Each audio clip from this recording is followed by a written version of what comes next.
Hey guys, tonight we're going to drift gently through a sleepy little gallery of Renaissance inventions that never quite made it into your history textbooks, and probably for good reason. Imagine cobblestone courtyards echoing with the clink of brass, candlelight flickering over scrawled schematics, and half-finished contraptions resting in dusty corners like confused little birds.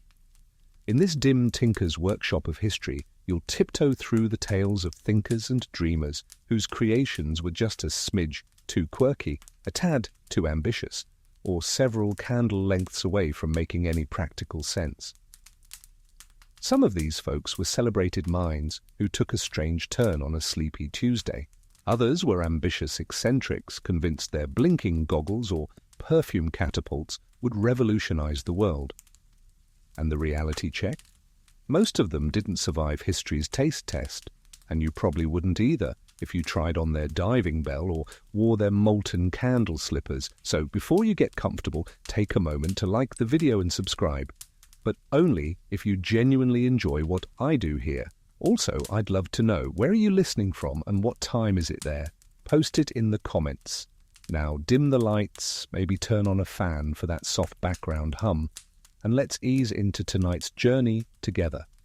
You're standing in a cramped Florentine workshop in the year 14, and the air smells of warm brass, olive oil, and faint desperation. You duck under a web of gears suspended from the rafters and sidestep a low table absolutely covered in lenses, springs, and parchment diagrams scrawled in sepia ink. In the center stands a man named Giuliano, whose grey-streaked beard trembles every time he sneezes, which is often thanks to the powdered glass he uses in his experiments.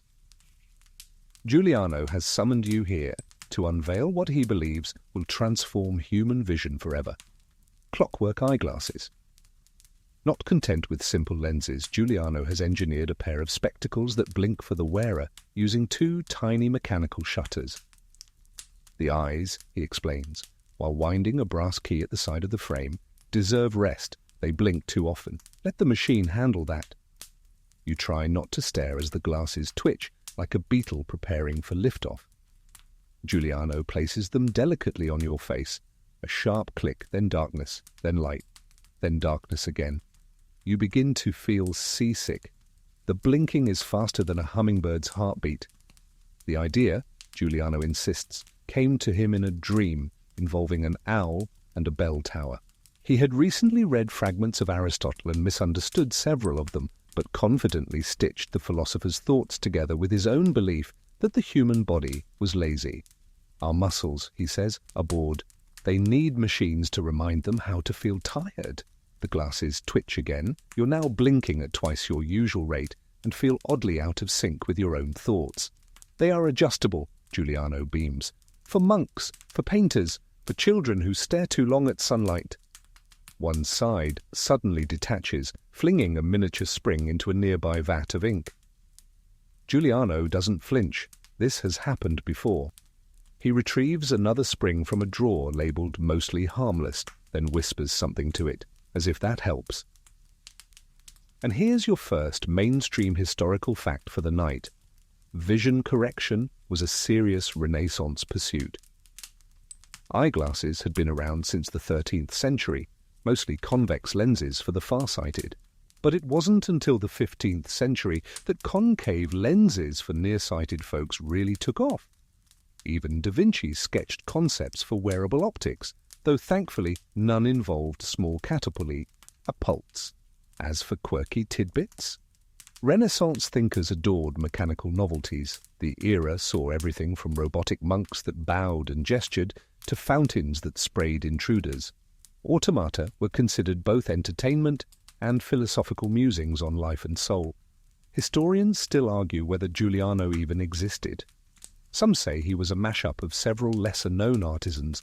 Others believe his work influenced later novelty glasses in Venice, which were amusingly banned in some regions for distracting young scholars.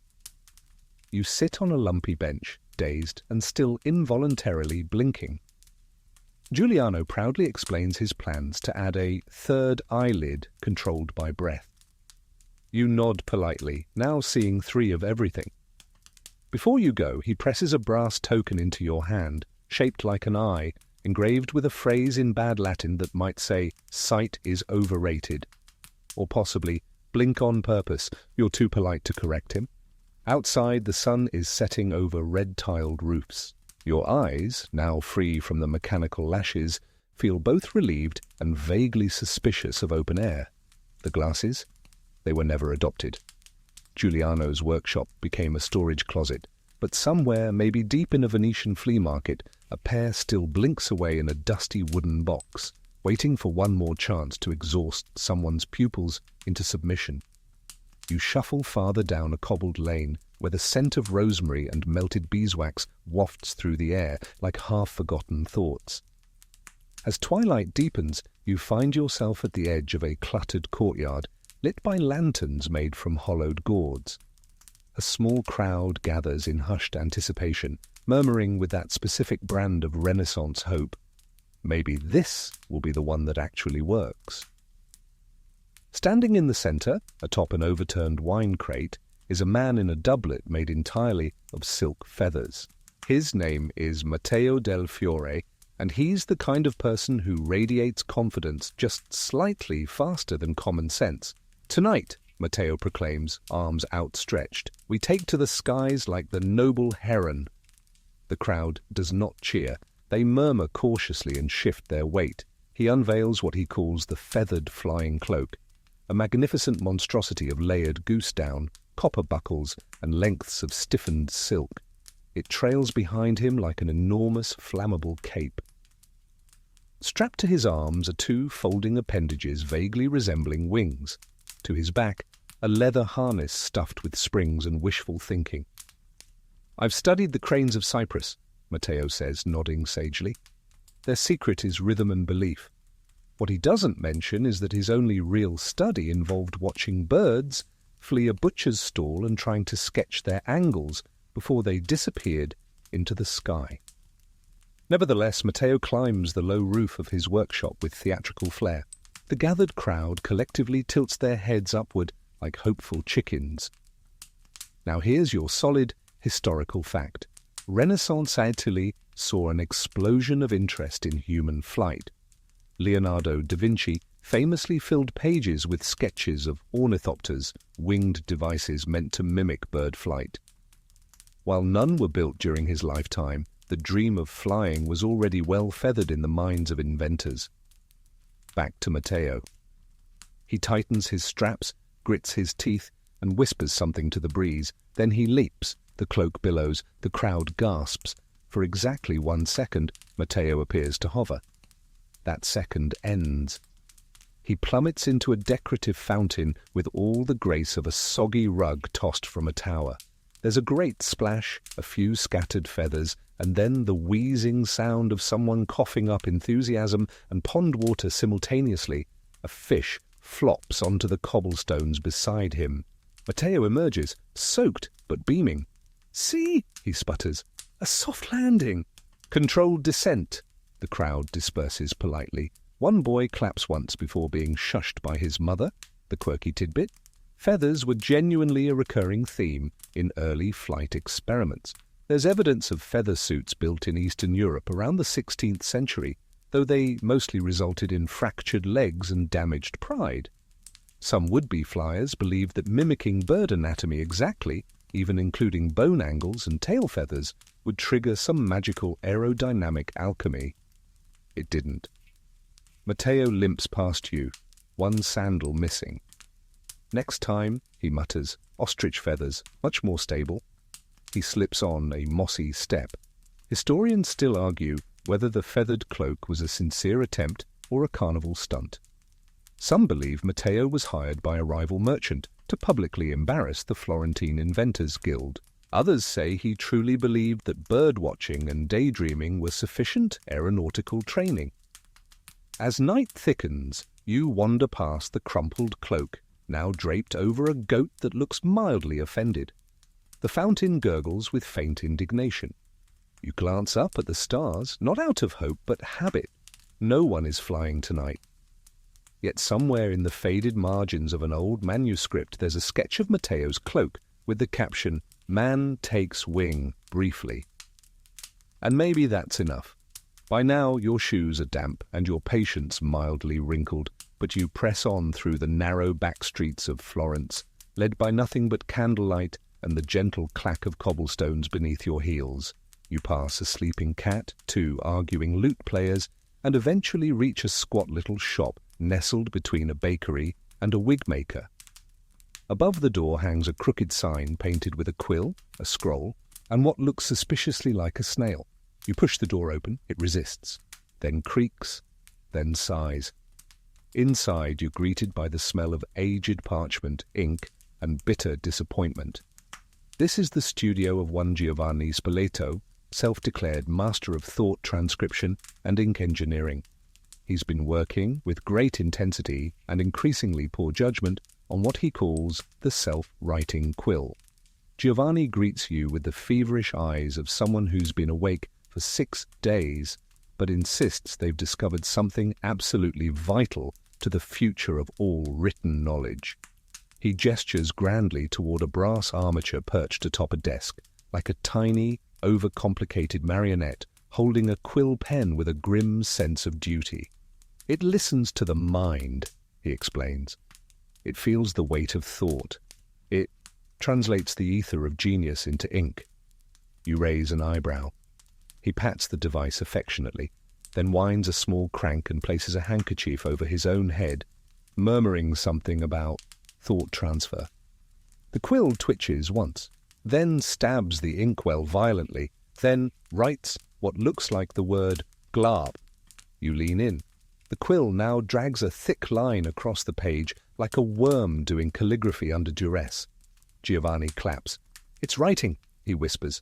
"It's sensing your curiosity. Let it happen."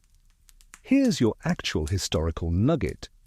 While the self-writing quill never graced any royal archive, the Renaissance was an age obsessed with automating manual tasks, including writing. Copyists were increasingly replaced by printing presses, but some thinkers imagined machines that could one day write, draw, even think on their own. The first real writing automata emerged slightly later, like Jacques Droz's 18th century writing boy, but the seeds were clearly planted much earlier. Back in the shop, the quill goes rogue. It leaps from its tiny holder, lands on the floor, and proceeds to scribble a jagged spiral of ink on Giovanni's sandal. He looks down proudly. It seeks new surfaces. Incredible initiative. You try to sidestep the inky trail and end up bumping a shelf, knocking over a series of labelled bottles. Ambition, clarity, cabbage. The last one, you assume, is mislabelled, but the scent suggests otherwise. The quirky angle here? Giovanni believed in emotional ink, literally. He had tried to imbue his ink with feelings using herbal infusions, magnetic filings, and small amounts of crushed lapis lazuli. One batch, he claimed, could sense sarcasm and refused to spell out passive-aggressive sentences.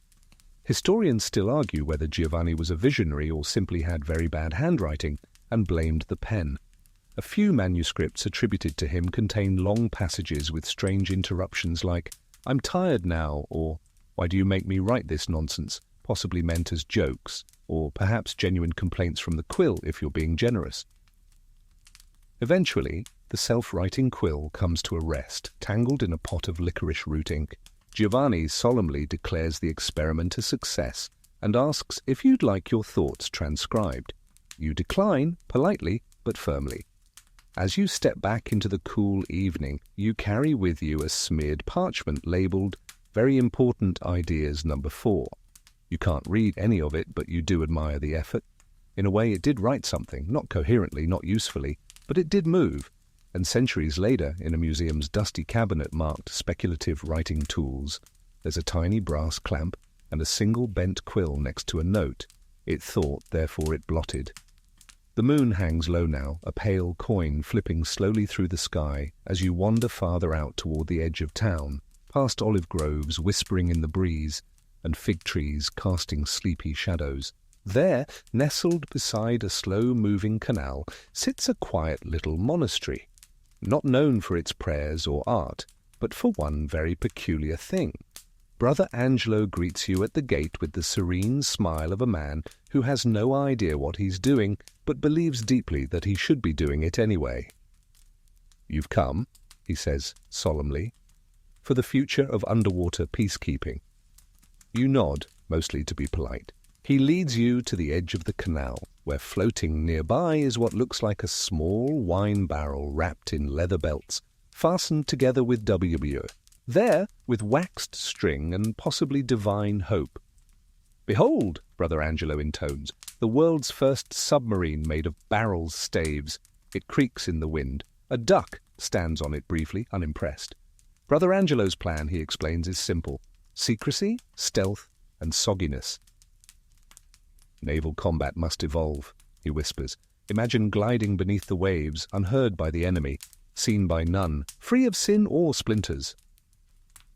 The design consists of 2 joined barrels, sealed with tallow and beeswax, weighted with stones, and featuring a small breathing tube made from a repurposed organ pipe.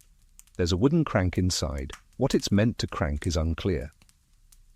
Here's your solid historical nugget. Submarines were not just science fiction by the Renaissance. In fact, the first recorded plans for a manned submersible date back to the early 1570s by Englishman William Bourne, who sketched a design for a diving boat. It wasn't until 1620 that Cornelius Drebbel, a Dutchman in service to the English crown, actually built and tested a working submarine on the Thames made of greased leather and wood. But Brother Angelo, it seems, had similar dreams decades earlier, just none of the engineering skills. The monastery has gathered for the trial. A few curious sheep look on. Brother Angelo carefully enters the barrel boat, says a brief prayer, and pulls the hatch shut. The silence stretches. Then glub, it sinks. Not smoothly, not heroically, just down. The monks gasp. One begins reciting a psalm, but after 30 seconds the barrel erupts from the water like a frightened trout. Brother Angelo surfaces, sputtering through the organ pipe snorkel, and declares, "It nearly worked." And here's your quirky Renaissance tidbit. Many early watercraft inventors believed that if a vessel was made from sacred materials, blessed wood, relic-infused pitch, it would resist sinking out of spiritual loyalty. Brother Angelo had specifically carved his barrel from oak used in church pews. Unfortunately, sanctity does not equal buoyancy. He tries again. This time, the barrel flips entirely upside down. A small frog jumps in and exits again almost immediately, visibly offended. The monks politely clap. Historians still argue whether this was a serious invention or a form of aquatic penance. Some speculate Brother Angelo's design was never intended for war, but for private prayer beneath the water, an attempt to get closer to the divine by descending into silence. Others say the monks simply wanted him out of the scriptorium, where he kept knocking over the ink. You sit on a smooth stone as Brother Angelo is dried off with an old tapestry. He mutters something about adding a rudder blessed by St. Clement, patron of anchors. The barrel is dragged back to shore. It's surprisingly heavy. Inside they find a soggy candle stub, a single boiled egg, and what appears to be a love letter addressed to the sea. Later, the monastery will quietly disassemble the device. One of the barrels becomes a flower pot. The other is used to store lentils. But if you listen closely at night, the canal still makes small bubbling sounds, like a whisper that tried to reach heaven by sinking. And in a dusty folio of obscure church records, you'll find a line scribbled in Latin. He entered the water with faith and emerged with something else. You leave the monastery behind, the moon now casting silvery paths across cobblestones that feel oddly melodic under your steps. Perhaps it's your imagination. Or perhaps it's the faint echo of music coming from a manor just up the hill, where a dinner party is unfolding, with the kind of forced cheer you only find when nobles try something new. You're waved inside by a page boy with a lyre tattooed on his cheek. "Hurry," he whispers, "they're just about to ladle the soup." In the grand dining hall, dozens of guests sit upright around a long, polished table covered in silver, bone china, and peculiar cutlery. You take your seat. A woman to your left wears a puzzled expression as she examines her fork. It has holes in it and a reed. The host, Signora Beatrice della Fontana, a notorious patroness of the arts and compulsive collector, of a useless genius, clinks her glass. Tonight, she announces, you dine with the musical tableware ensemble. The room remains cautiously silent. A servant ladles carrot soup into your bowl. The spoon in your hand hums faintly, like a mosquito with stage fright. The moment you lift it, it begins to chime. Beatrice beams. Every piece is tuned. Forks play C major, knives handle harmony, spoons are percussive. It's dinner and a concert. You make a mental note to avoid chewing too enthusiastically. Here's your legitimate historical fact. The Renaissance elite adored novelty at the dinner table. Banquets were theatrical affairs, meals served in the shapes of animals, edible sculptures, even pies that released birds when sliced. The Medici hosted dinners where courses were announced by musical interludes. So, musical forks? Not that far-fetched. You cautiously begin to eat. Your spoon emits a faint ding every time it taps porcelain. Across the table, someone's salad fork toots sharply when it hits a crouton. Another guest sneezes, causing their knife to vibrate like a harp in distress. And now, for the quirky part, the creator of this chaotic cutlery, one maestro Giulio Antelmo, believed in multisensory nourishment. He wanted diners to experience flavor, sound, and aesthetic pleasure simultaneously. To test this, he designed an entire opera performed on dinnerware and got banned from 3 Venetian inns after a noisy risotto incident. Beatrice now stands to reveal the pièce de résistance, a butter dish that plays madrigals. Unfortunately, the dish only works when warm, and tonight's hall is draughty. It groans out a single warbling note like a dying accordion and promptly falls silent. Historians still argue whether Antelmo's invention was sincere or satirical. Some suggest it was a critique of elite decadence. Others say he simply couldn't afford a lute and got creative. One scholar theorized the entire ensemble was intended to deter conversation at the dinner table, which had become plagued by ill-informed opinions on astronomy. As dessert arrives, a lemon tart atop a vibrating dessert plate, you've begun to lose track of the melody. It's either a minuet or indigestion. The man across from you tries to harmonize with his goblet. He's escorted out. You excuse yourself just as the coffee cups begin to hum in unison. Outside, the quiet is like silk after brass. A few guests remain inside, trying to figure out how to eat flan without accidentally performing a chamber duet.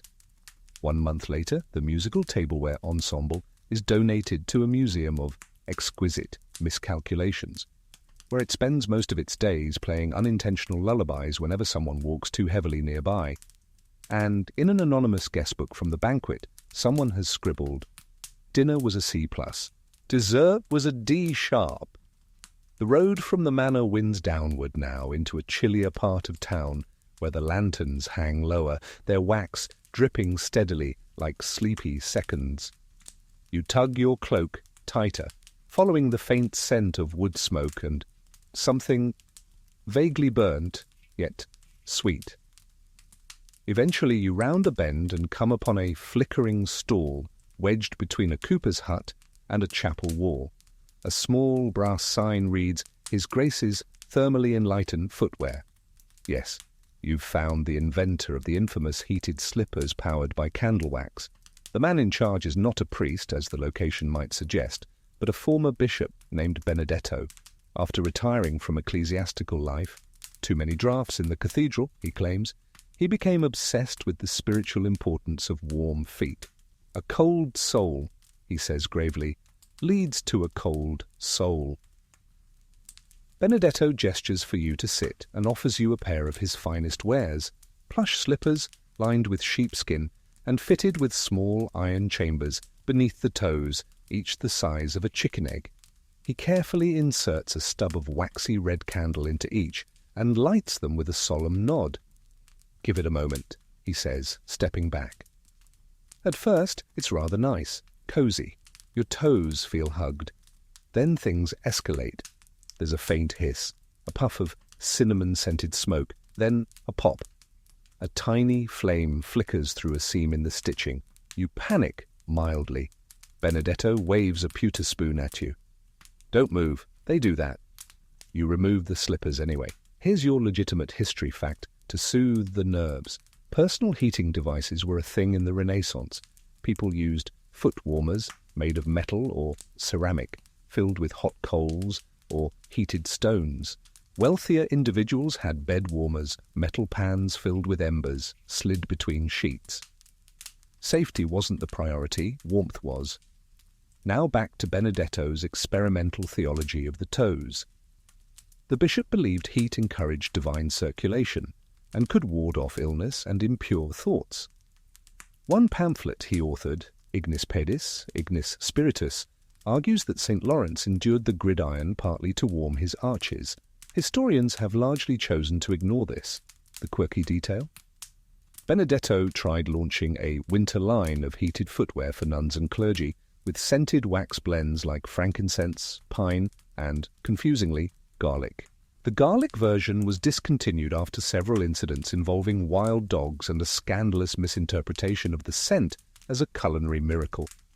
You glance around the shop and see several early prototypes on display, one lined with goose down and charcoal ash, another made from woven brass filaments, and a third with a clockwork timer designed to extinguish the flame after precisely 6 minutes.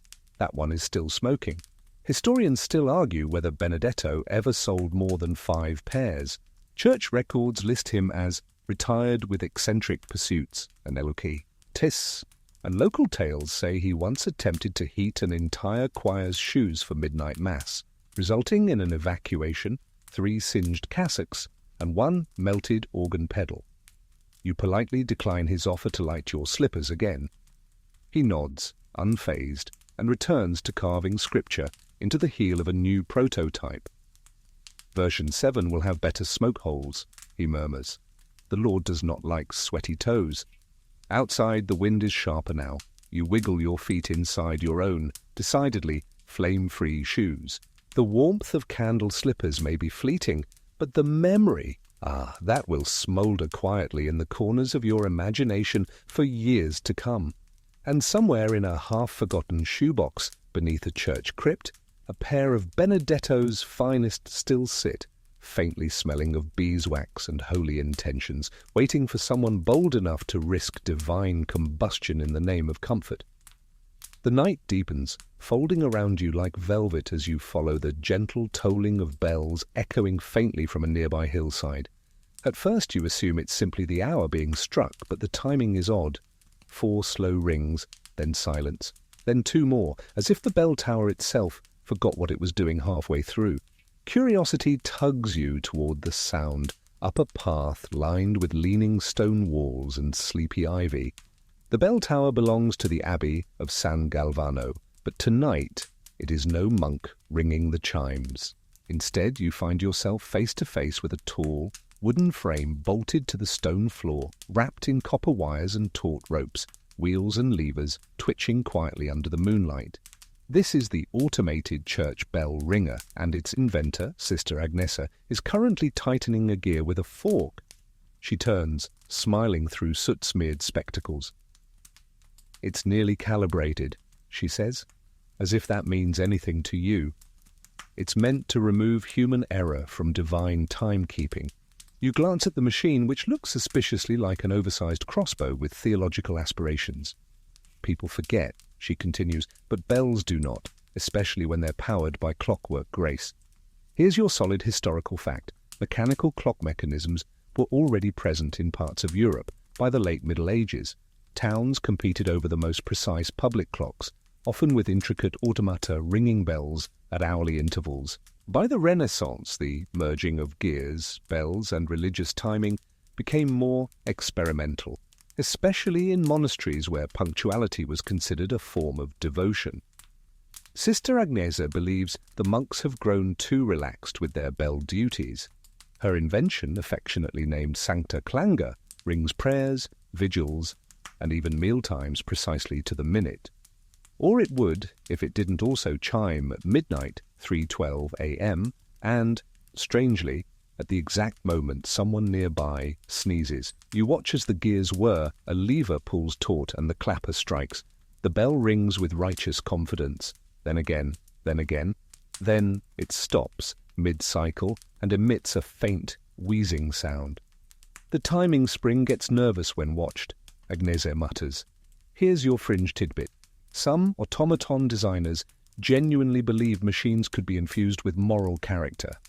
One pamphlet from 1492 describes a penitent pendulum that adjusts itself if the user is late to Mass.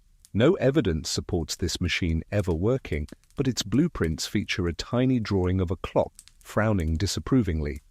You step back as Sancta Clanger emits a sound like a sneeze and slaps the bell once more, this time knocking a pigeon loose from the rafters.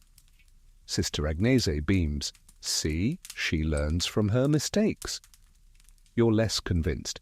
Historians still argue whether machines like this were practical innovations or acts of holy defiance. Some scholars view Agnese's work as early feminist engineering, a nun proving she could outtime any monk. Others argue it was simply born from sleepless nights and too much mulled wine in the scriptorium. You're offered a chance to wine the mechanism yourself. You decline. A novice once got their sleeve caught, Agnese says, and now avoids clocks altogether. The tower stands peacefully for a moment.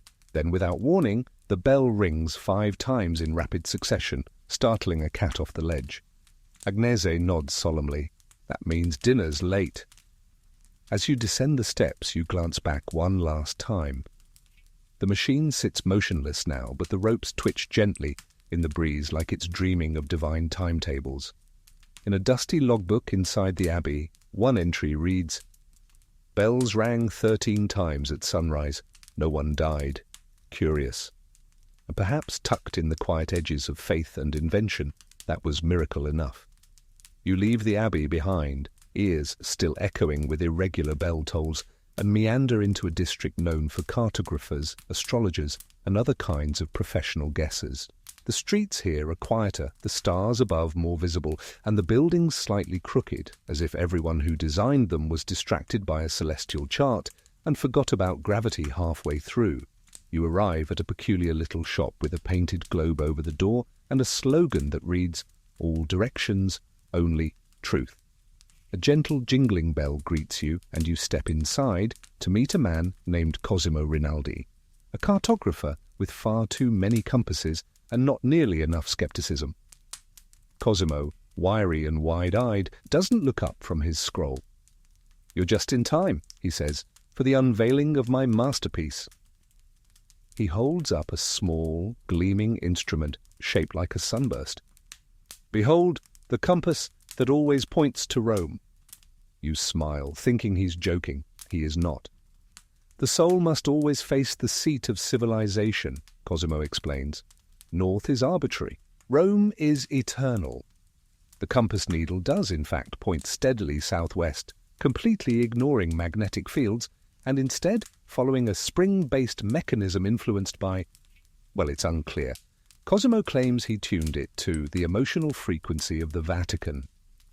Here's your actual history fact. The Renaissance saw a surge in cartographic innovation.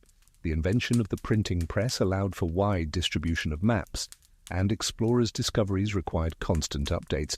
However, many maps of the time were highly subjective, centered on religious or political biases.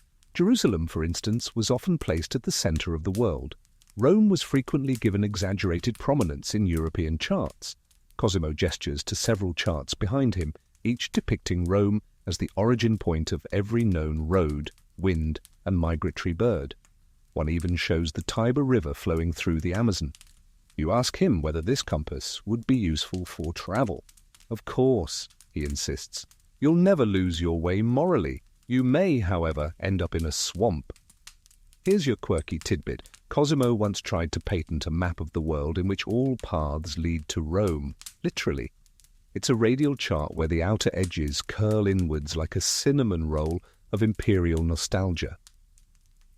When questioned about the southern hemisphere, he simply wrote Rome, eventually, across it in decorative script. As he speaks, Cosimo fidgets with his compass. It begins to spin, slowly at first, then faster. "Ah," he says, "that means the Pope is probably taking a walk." Historians still argue whether Cosimo was a devout idealist or a very committed satirist. Some believe his work was a tongue-in-cheek response to political turmoil in Florence, subtly mocking the obsession with Roman authority. Others think he was quite serious, especially considering he once tried to bless his compass by waving it over a bowl of minestrone and chanting in Latin. Eventually, the compass stops spinning and settles again, still pointing vaguely southwest, toward Rome, or possibly toward the bakery down the hill. Cosimo gifts you a pocket version. It's slightly sticky. You exit the shop and immediately become confused, turning twice and ending up back at the entrance. Cosimo waves through the window. Happens to everyone. Rome is tricky like that. Later, tucked into a dusty archive of failed patents and cartographic curiosities, someone will find Cosimo's original compass, still ticking, still pointing stubbornly away from magnetic north. The margin note reads, "When in doubt, head toward pasta." By now your mind is a gentle fog of brass gears and questionable decisions, and yet the night still draws you onward like a sleepwalker with a lantern full of dreams. You find yourself wandering into the alchemist quarter, where every house seems to be slightly on fire, but in a scholarly way. Here, every window glows with candlelight refracted through coloured glass. Vials clink, pigeons cough, and you're soon ushered into a warm little laboratory that smells unmistakably like fish stew and ambition. The man welcoming you wears gloves, goggles, and what appears to be a cloak stitched from discarded book covers. "I'm Master Ulrico," he says, "and you're just in time for the unveiling of my latest marvel, the ink that smells like morality." He presents it with the reverence of someone introducing a royal baby. A squat glass bottle filled with inky, viscous liquid, dark, shimmering, and very slightly bubbling. You sniff cautiously. "Anchovies?" you offer. "Exactly," he beams. "Anchovies, saffron, wormwood, frankincense, a trace of regret, and one boiled syllogism." He does not elaborate. Ulrico, it turns out, is an alchemical moralist. He believes that true virtue begins with the senses. If your letters smell moral, he explains, your thoughts will follow suit. Thus, scented ink, designed to discourage wickedness and inspire proper syntax. He dips a quill, writes the word honour in looping script, and waves the paper at you. The scent is overpowering, half monastery pantry, half sun-dried fish. It's memorable. Here's your firm historical footnote. S.E. Footnote. Scented inks did exist in the Renaissance, mostly as novelties or for lovers' correspondence. They were infused with rosewater, clove, musk, or herbs, and often used in poetry. But Ulrico's version, he claims it can adjust your moral compass just by existing on a page. He hands you another sample, this one labelled chastity. You lean in. Clove. Pine resin. The unmistakable undertone of something pickled. You cough gently and step back. And here's your quirky tidbit. Ulrico has developed an entire scent-coded language with over 200 moral gradients. Truthfulness smells faintly like vinegar and basil. Jealousy is reportedly a mix of burnt parchment and fermented plum. His proudest creation is a blend he calls measured guilt, which smells apparently like wet socks and rosemary. Historians still argue whether Ulrico's inks were taken seriously. Some suggest they were purchased by bored nobles as party tricks. Others believe a few were actually used in court correspondence, where the smell of a document may have influenced sentencing more than the actual content. As he babbles about developing a new formula called regret sans bitterness, the bubbling inkpot suddenly hiccups and lets out a small, greasy puff of steam. Ulrico claps like a delighted child. "It's evolving," he whispers. You politely refuse his offer of a virtue scent sampler and begin backing toward the door. He insists on one final demonstration. He lights a taper, drips wax onto a scroll, and seals it with a stamp that releases a scent he calls duty. It smells like a smouldering shoe. Outside, the cool air feels like forgiveness. You walk for several blocks before the scent of anchovies fully fades from your senses. Somewhere in the city, Ulrico returns to his bubbling vials, muttering about bottling the smell of well-timed silence. And in the footnotes of an obscure philosophy tract preserved in the Vatican Library, one page is stained with dark, oily ink and smells faintly of licorice and judgment. The note beneath reads, "Moral clarity," or "soup."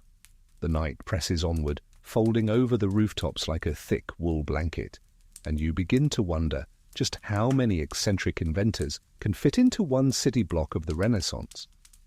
The answer, it seems, is at least one more. You're drawn to a soft, silvery glow glimmering from behind a wrought iron gate. Beyond it lies a perfectly trimmed garden where dew sparkles like powdered sugar, and a single aristocrat strolls about with the elegance of someone who refuses to be questioned. He wears a robe the colour of polished pearl and carries a delicate net on a silver pole. As he walks, he dips the net gracefully through the air, as if scooping invisible butterflies. "Don't step on the clover," he says without turning around. "It's where the fog is thickest." This is Lord Anselmo di Volterra, and he is demonstrating his most cherished project, the personal cloud catcher. Yes, that is exactly what it sounds like.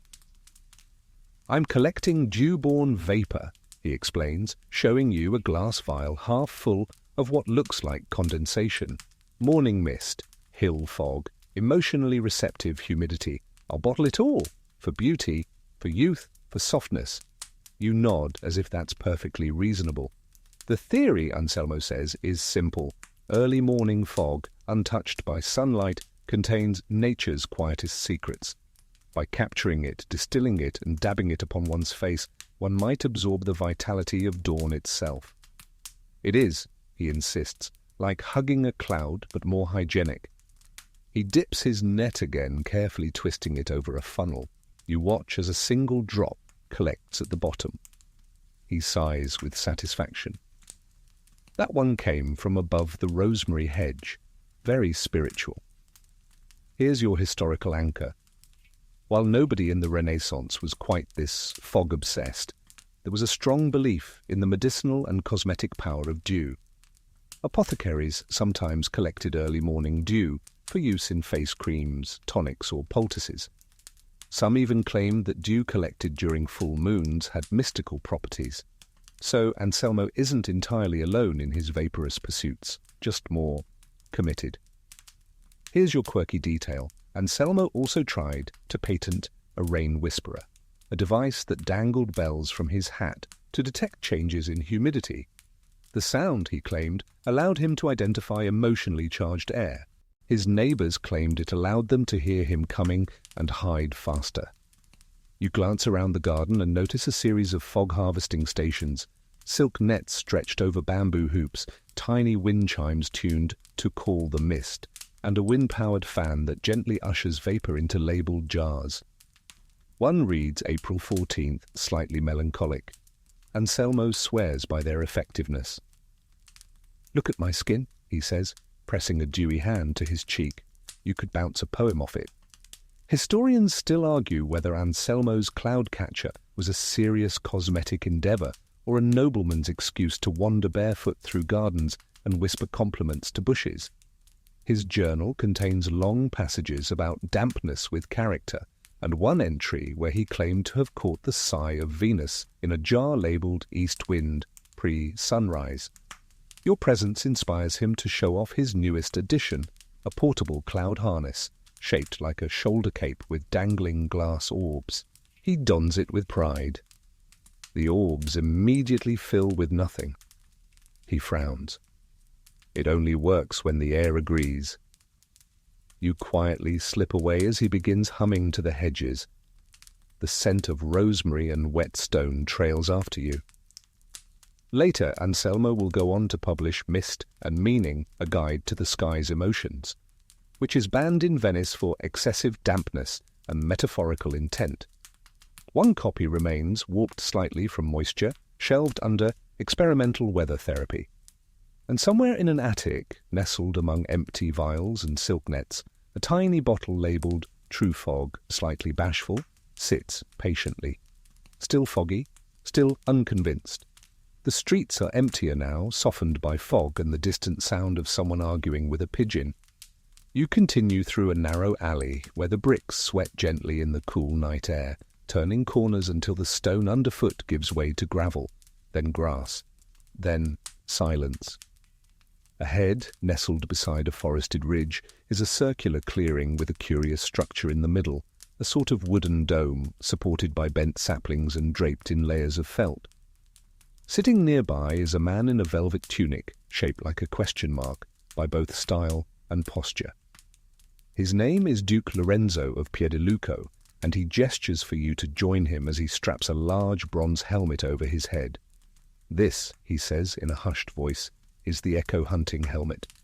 He pulls a long cord that tightens the device around his ears. "I'm listening," he whispers, "for the thoughts of trees and the gossip of wind." You blink. He nods solemnly. The helmet amplifies echoes, not just the loud ones, the important ones, regret, secrets, some opera fragments. Here's your reliable Renaissance reality check. While sound amplification as a science was barely understood in this era, there were early attempts at creating hearing aids, often large trumpets or funnels that helped the partially deaf. But Lorenzo's approach? Less science, more existential acoustics. The helmet, from what you can tell, is a copper basin lined with sheep wool, crisscrossed with thin strips of vellum inked with Latin phrases. Dangling from the sides are two cones meant to catch and direct sound. They also sway like wind chimes every time he moves. He motions for you to try it. You do. Everything becomes muffled, yet eerily focused, like listening to the world through a wine barrel lined with secrets. In the distance, a cricket chirps. Then the sound of your own breathing, loud and foreign. And then nothing. "You hear it?" Lorenzo asks breathlessly. "The silent confession of the pine tree?" You take off the helmet. Here's your fringe detail. Lorenzo once claimed that echoes were not mere reflections of sound, but ghosts of unspoken truth. He conducted nightly sessions where he whispered to cliffs and recorded the returning echoes with quill and ink, convinced they were trying to answer. He compiled the responses in a folio titled Conversations with Echoes, Volume 1. There was never a Volume 2. One day, he insists, he heard his own name called from across a canyon by a voice that wasn't mine, yet knew my disappointments. He marked that as scientific confirmation and celebrated with 6 pairs and a sonnet. Historians still argue whether Lorenzo was ahead of his time or simply short on actual friends. Some of his sketches are preserved in the Biblioteca Nazionale in Florence, where one blueprint for an echo spoon simply reads, "Too loud, never again." Back in the clearing, Lorenzo adjusts the helmet and closes his eyes, mumbling something about wind diplomacy. The trees rustle politely. You leave him there, a silhouette of noble devotion wrapped in felt and stubbornness. As you walk away, the sounds return, gentle, ordinary, unhaunted. And yet part of you listens just a little harder, a rustle, a pebble falling, your own footsteps, returning a faint echo. In a dusty cellar beneath the Duke's long-abandoned estate, the helmet still rests on its cushion, collecting the silence of passing decades, and on its rim, scratched faintly by a patient hand. Not all answers shout. By now, the stars have shuffled positions overhead like bored librarians rearranging the sky, and you find yourself trudging through the outermost fields of the city, where windmills loom like sleepy giants half listening to the breeze. Except one of them is spinning the wrong way, and it's glowing faintly blue, and it has runes carved into its blades. Welcome to the village of Sant'Egidio, home of the one and only anti-witch windmill, the D-mill. The town elder, a woman with eyebrows sharper than her walking stick, approaches and squints at you.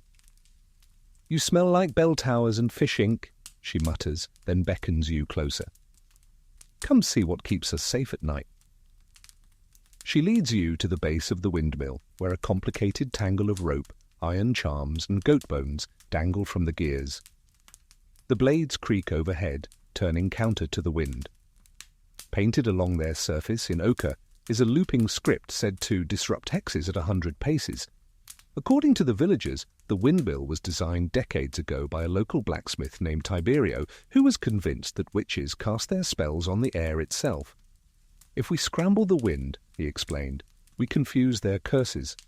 It worked, they say, or at least nothing's exploded yet. Here's your legitimate Renaissance nugget. Belief in witchcraft was rampant during this time, especially in rural areas.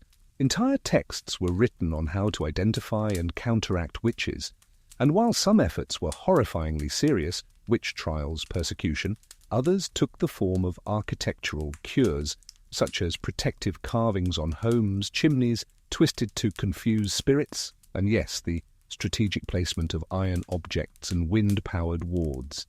Tiberio's windmill was built not to grind grain, but to stir the ether, rotating in direct opposition to perceived magical flow. The gears were packed with sage and marjoram. The foundation was laid on a Tuesday, the least cursed day. And here's your quirky tidbit. For a time, the village hosted a yearly festival called Festa del Vento Contorto, Festival of Twisted Wind, during which townsfolk dressed as broomsticks and threw lavender into the gears while chanting, "Fly backwards, fly alone, leave our cows and teeth alone." The festival was eventually cancelled due to splinters and a particularly aggressive rooster. You're allowed to climb the windmill. Inside, the spinning gears hum like an old cat dreaming of battle. A pulley system tugs bells hung at different levels, designed to startle malicious spirits. One has a note attached that reads, "Don't ring unless you want visitors," or "Hail." Historians still argue whether the anti-witch windmill ever served a real purpose, or if it was simply a community coping mechanism. Some suspect Tiberio invented the whole thing as a prank after losing a game of cards to a woman who later became the town's most suspiciously lucky gardener. Others insist he saw something in the woods one night and never smiled again. As you exit, the elder presses a bundle of rosemary into your hand. "Just in case," she says. "This place runs better when the air is confused."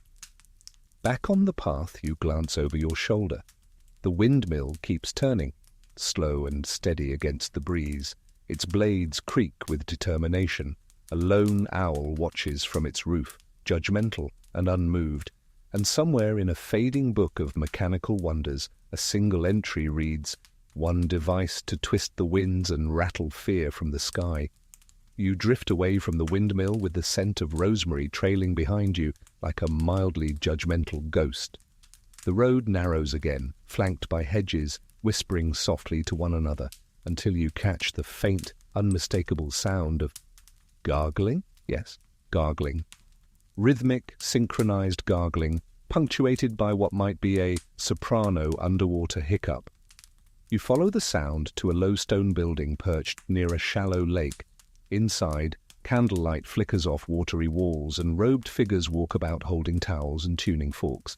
A wide-mouthed man in a velvet cap turns to you, eyes bright with purpose. "Welcome," he says grandly, "to the aquasonic laboratory of Maestro Bartolomeo." Before you can respond, someone behind you gurgles out a perfect B-flat. Yes, you've stumbled upon the underwater choir experiment.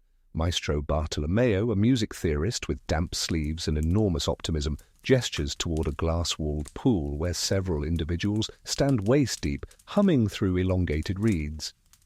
Their expressions vary from transcendent peace to outright confusion. "The water," Bartolomeo explains, "purifies pitch. It tempers pride. It challenges the diaphragm. Singing above air is child's play." He spits that phrase like a bad fig. Here's your real Renaissance history fact. The era was bursting with musical innovation. Polyphony blossomed, new instruments emerged, and acoustics became a growing field of study. Some thinkers, especially in Italy, believed sound behaved differently in water, a theory they had very little evidence for, but immense confidence in. Bartolomeo believes submersion forces the soul to work harder. He's outfitted his choir with specially sealed songbooks and silk-lined nose clips. The reeds they sing through are carved from elder wood and oiled with otter fat. Why otter fat? "It glides through melody," he says, cryptically. You're handed a towel and invited to join. You decline, but observe as the choir attempts a rendition of Ave Maria, their voices wobbling like sleepy whales. One baritone briefly inhales the lake. Now your quirky tidbit. Bartolomeo once tried to hold an underwater opera. The audience was seated on floating chairs with ear trumpets submerged below. Only one aria was completed before a reed snapped, a soprano panicked, and a duck joined in unexpectedly. Historians still argue whether the experiment was sincere or a prank that got out of hand. Some say Bartolomeo sought true sonic clarity through fluid vibration. Others claim he simply wanted a choir that couldn't talk back between rehearsals. He proudly shows you a logbook titled Aqua Cantus, Volume 1. It's mostly damp. Inside are notations like tenor flat, possibly due to algae mezzo-drowned second stanza. May retry Tuesday. Lake trout seemed moved by chorus. Possible duet opportunity. One singer exits the water shivering but smiling. I touched a high G underwater, she whispers. I also touched a leech. Both were deeply emotional. You stay long enough to witness a particularly moving gargled madrigal before stepping back outside into the dry, merciful silence. The building behind you bubbles faintly with damp devotion, and you can just hear Bartolomeo shouting, again, but imagine you're fish in love. Somewhere, pressed into the back pages of a treatise on medieval choral structures, is a footnote that simply reads, attempts at aquatic harmony noted, audience response unclear, possibly amphibious. And perhaps deep in that lake a single eel hums along. By now even the shadows seem sleepy, softened at the edges, stretching slowly across cobblestones like old cats curling up in moonlight. You pass a square where musicians once played and bread was once sold, and end up near the western edge of the city, where the buildings are lower and the rooftops shimmer with the last of the sun's memory. That's where you find it. A courtyard littered with half-rolled scrolls, broken lenses, and something that looks suspiciously like a magnifying glass melted to a pigeon feather. At the centre stands a man in thick leather gloves and an enormous straw hat, squinting upward like he's waiting for the sky to explain itself. Ah, he says, spotting you. Perfect timing. We've got 37 minutes of sunlight left. He ushers you into a shed that smells like ink, sweat, and overconfidence. This is Master Aurelio Basso, and he is determined to revolutionize printing with his proudest invention, the sun-baked book printer. Yes, a book printer powered entirely by concentrated sunlight. It's nature's ink press, he declares, gesturing to what appears to be a hybrid between a sundial, a series of copper trays, and a dozen blackened magnifying lenses, all aimed at a pile of very nervous-looking paper. You raise an eyebrow. He beams. No woodblock, no screw press, no manpower, just heat, focus, and trust. Here's your real historical anchor. The printing press was, of course, a game-changing invention in the Renaissance, especially after Gutenberg's movable type in the mid-15th century. But while most innovators focused on improving mechanical efficiency, Aurelio clearly took a warmer path. His device works as follows. Sunlight is magnified through layered lenses to heat thin strips of metal type, which are then gently scorched into treated parchment. It's not burned, he clarifies, it's sun-kissed. You peek at one such page. The word virtue is now an elegant smear, followed by a scorch mark shaped like a chicken's foot. He gestures to another attempt, a poem about olives, slightly curled and still steaming. Here's your quirky Renaissance tidbit. Some alchemists and natural philosophers did experiment with solar-powered devices. They built mirrors to focus sunlight for cooking, distilling, or even rudimentary welding. But using it for precise literary work, Aurelio appears to be the only one that committed to the idea enough to nearly blind himself with a chapter of Petrarch. He shows you a page that survived fully intact. It reads, "On the dignity of man," page 12. Then a singed line. Then nothing. He calls it a metaphysical flourish. Aurelio flips through several scrolls of partially printed pages. One has only vowels. Another printed an entire love sonnet onto the shell of a snail. The snail is no longer present. He insists it was poetic license. Historians still argue whether the sun-baked book printer was a genuine alternative to presses or just a very elaborate excuse to nap outside during work hours. There are rumours that Aurelio was once seen holding an umbrella over a drying manuscript while reciting blessings in 6 languages. He invites you to try. You aim a lens at a metal letter, carefully adjust the angle, and manage to burn a tiny, perfect S into a scrap of calfskin parchment. You feel both proud and slightly flammable. As twilight creeps in, it creeps in. Aurelio sighs and begins covering his materials. "Tomorrow," he says, "we print wisdom, perhaps recipes." He winks. Sun-dried sausage deserves a sun-printed label. You leave as he murmurs to the clouds, asking for fewer tomorrow. And somewhere, in a dusty archive of failed but noble printing methods, a single half-baked pamphlet remains, its title half-scorched into the margin. Truth, slowly revealed by light. The last traces of sunlight have melted into the hills, and now the world is silver and quiet, perfectly still, except for the occasional hoot of an owl or the gentle creak of ancient shutters. You wander past a vineyard that smells faintly of aging wine and newly turned soil, and your footsteps eventually lead you to a stout stone cottage with moss on its roof and cheese in the air. No, not the polite kind of cheese. The kind of cheese that demands explanation. Inside, seated before an enormous wooden wheel covered with muslin and suspicion, is Signore Vincenzo del Grasso, former dairy guildmaster and current architect of one of the strangest culinary inventions of the age, the forever cheese. Yes, immortal cheese, designed to age eternally, never rot, and, according to Vincenzo, outlive us all with dignity. He gestures for you to sit, and offers you a small knife and a crust of bread. The cheese on your plate looks firm. It smells decisive. It has a thin blue rind and the kind of confidence usually reserved for retired generals and haunted castles. You take a bite. It's sharp. Then sharper. Then alarmingly complex, with notes of sadness, triumph, and something that might be horseradish arguing with a goat. "Still alive," Vincenzo mutters, tapping the wheel fondly. "That's a good sign." Here's your actual historical crumb of truth. Renaissance cheesemakers were culinary scientists in their own right. Many experimented with aging methods, brines, cellars, and moulds to create cheeses that could last for long voyages or be stored through harsh winters. Some were waxed, some smoked, some soaked in wine or ash. But none, as far as the records show, were deliberately designed to live forever. Vincenzo's innovation? He combined traditional blue cheese cultures with a secret infusion of herbs, mineral-rich salt from a dried lake bed, and something he vaguely refers to as serpent milk enzymes. No one knows what that means. He refuses to elaborate. Here's your quirky detail. One batch of forever cheese was accidentally sealed inside a lead-lined urn intended for funerary purposes. Decades later, when opened, the cheese was not only intact, it had grown. It now bore fine cracks along the rind, shaped suspiciously like ancient letters.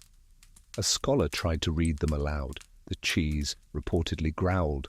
Vincenzo insists the cheese isn't dangerous, just misunderstood. "It's not alive," he says, "but it does remember things." He claims one wheel produced a faint humming sound during a thunderstorm, and another once rolled gently toward the fireplace during an argument about Venetian taxes. Historians still argue whether Vincenzo was pioneering food preservation or dabbling in edible alchemy. A few notes found in his workshop mention sympathetic fermentation and cheese that listens, but no one's quite certain how literal any of it was meant to be. You ask how long a wheel typically lasts. Vincenzo smiles, then points to one tucked inside a stone alcove, lit with candles and wrapped in linen like a sleeping monk. "That one's from my christening. Still aging, still judging me." He wraps a small wedge in waxed paper and presses it into your hand. "Keep it cool. Don't shout at it. Never feed it after midnight." You thank him, unsure whether he's joking. Outside, the wind is cooler now. Crickets chirp, and the stars lean in a little closer. You glance at the cheese in your hand. It seems to be humming. You tuck it away, just in case, and somewhere, deep within the records of the Florentine Dairy Consortium, there's an unopened letter marked, "For the future.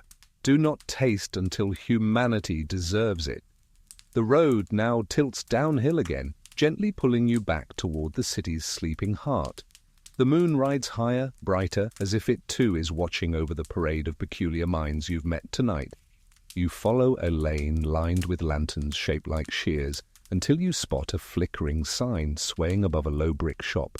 Il Barbiere Automatico, cuts by crank. You step inside and are instantly met with the scent of lavender oil, scorched wool, and a hint of metal that seems too optimistic. At the center of the room stands a throne-like barber's chair surrounded by levers, pulleys, and the unmistakable silhouette of a machine that probably should not hold blades. A short, rotund man with wild eyebrows and a neckerchief tied like a victory flag greets you with enthusiasm and a slight limp. "Welcome," he cries. "You've arrived on the eve of perfection. Behold, my finest work, the mechanical barber." You consider running. The machine resembles a marionette made entirely of salad tongs, corset springs, and scissors. Its arms hang at its sides like it's contemplating something terrible. Above it spins a little mobile of combs, and at its feet lies a pile of wigs that appear to have escaped. "Please," the barber insists, "have a seat." You do not. Here's your rooted historical fact. Renaissance grooming culture was a serious affair. Barbers served as surgeons, dentists, and stylists. They cut hair, drained blood, and occasionally removed entire opinions. In cities like Milan and Florence, barbers competed for clientele with elaborate storefronts and dramatic flair. But mechanizing the act, that's where we drift into the fringe. The barber, Arturo, as he eventually introduces himself, wanted to liberate the hands of his fellow stylists. He designed this machine to follow programmed strokes based on a wheel of haircut templates, each named after famous Italians. "We begin with the Boccaccio," he says, pulling a lever. The machine whirs to life. Gears click. A comb twitches like it's cold. One blade lifts. The chair swivels slightly. By itself, you step backward. Here's your quirky tidbit. Arturo once attempted to demonstrate the machine's precision on a melon. The result was a very stylish fruit with a fringe, and then a total loss of structural integrity. He called it a moral victory. The melon's widow declined comment. Arturo reaches under the machine and produces a thin booklet titled "Styles for the Bold Mechanized Patron." Inside are diagrams of haircuts no sane person has ever requested. One shaped like a sundial, another like a church spire, and a third ominously labeled for confession. You ask whether anyone has actually tried it. He hesitates, then nods solemnly. "My cousin, just once. He's quiet now." Historians still argue whether Arturo's invention was meant to assist the blind, streamline the busy urban salon, or simply impress a woman named Isabella who once described scissors as poetic. The city's guild refused to endorse it, citing excessive risk to ears, eyebrows, and bystanders. Arturo demonstrates the beard-trimming function using a loaf of bread. The loaf does not survive. And yet there's something charming about the whole endeavor, the pride, the belief, the faint scent of rosemary pomade and near death. You politely decline a haircut. Arturo sighs, pats the machine, and whispers, "One day, when the world is ready." As you step out into the night, you hear it powering down. Click, sigh, twitch, like a metal beast dreaming of fashion. And somewhere, in the attic of a forgotten barbershop, beneath cobwebs and curls, the machine still waits patiently, its scissors gleaming softly in the dark, ready to offer a haircut no one quite asked for. A single note pinned to its base reads, "For best results, remain very, very still." The stars are high and satisfied now, flickering quietly like the city's strange inventions sending back little signals to the cosmos. You've seen many oddities tonight, blinking glasses, underwater choirs, half-sentient cheese. But the path, somehow, still beckons. And so, with the calm resolve of someone too tired to argue with curiosity, you follow a lantern-lit trail into the outskirts of Lombardy. It's here you meet Count Alfieri, an aristocrat with calves like tree trunks and a gaze that suggests he once wrestled a bear but forgot who won. His estate sprawls across a grassy plain, dotted with carts, pulleys, and ramps, all connected by a winding wooden track. You quickly realize this is no farm. This is the test site for the two-legged horse cart. Yes, a cart powered not by horses, oxen, or even wind, but by the driver's own feet. The Count waves proudly toward a contraption that resembles a Roman chariot fused with a wine barrel, resting atop a pair of wooden wheels with questionable alignment. From the inside, 2 foot pedals protrude like stubborn ideas. "Why rely on beasts," he says, patting it lovingly, "when you have the human spirit and sturdy knees?" Here's your actual historical foothold. Although the Renaissance produced countless advancements in mechanical transport, gears, windmills, pulley systems, self-propulsion wasn't common outside of toys and clockwork novelties. The first actual prototype of a human-powered land vehicle wouldn't arrive until centuries later, with precursors to the bicycle. But Count Alfieri, it seems, couldn't wait that long. He climbs in and demonstrates. His legs churn furiously while the cart lurches forward, creaking like a sighing wardrobe.